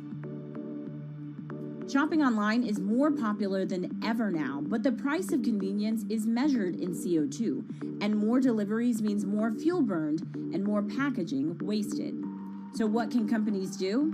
Well, many are becoming more efficient and sourcing more clean energy for their data centers and warehouses. And England's farmers will be paid to go green after Brexit. As European subsidies are phased out, they'll get new money to encourage them to produce healthy, sustainable food. Poor farming practices are one of the leading drivers of water pollution and the loss of biodiversity. I'm Jennifer Zabasaja in New York. Anne-Marie, back to you. The shipping industry is more than just the grease on the wheels of globalization. It's its chief enabler. 11 billion tons of goods are transported by ship each year, the biggest contributors being 2 billion tons of oil, 1 billion tons of iron ore, and 350 million tons of grain. According to the International Chamber of Shipping, 80% of Europe's imports and exports happen over the seas. And for such a vast industry, it also contributes its fair share of emissions. Shipping makes up 12% of global transport energy consumption. So how does it clean up its act? Earlier, I caught up with Bloomberg Green reporter Laura Milan about just how big of a challenge this is going to be for the industry. One of the main issues is size. So about 90% of the world's cargo is moved by ships. So obviously changing such a huge industry is not going to be fast and it's not going to be easy.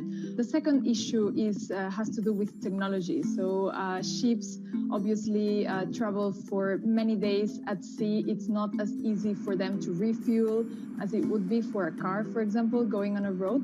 And the sector still hasn't found a technology that's economically viable and that's zero emissions and equivalent to the electric batteries for cars, for example. But actions are being put in place to make the industry a bit more environmentally friendly. Walk us through those steps that they're taking.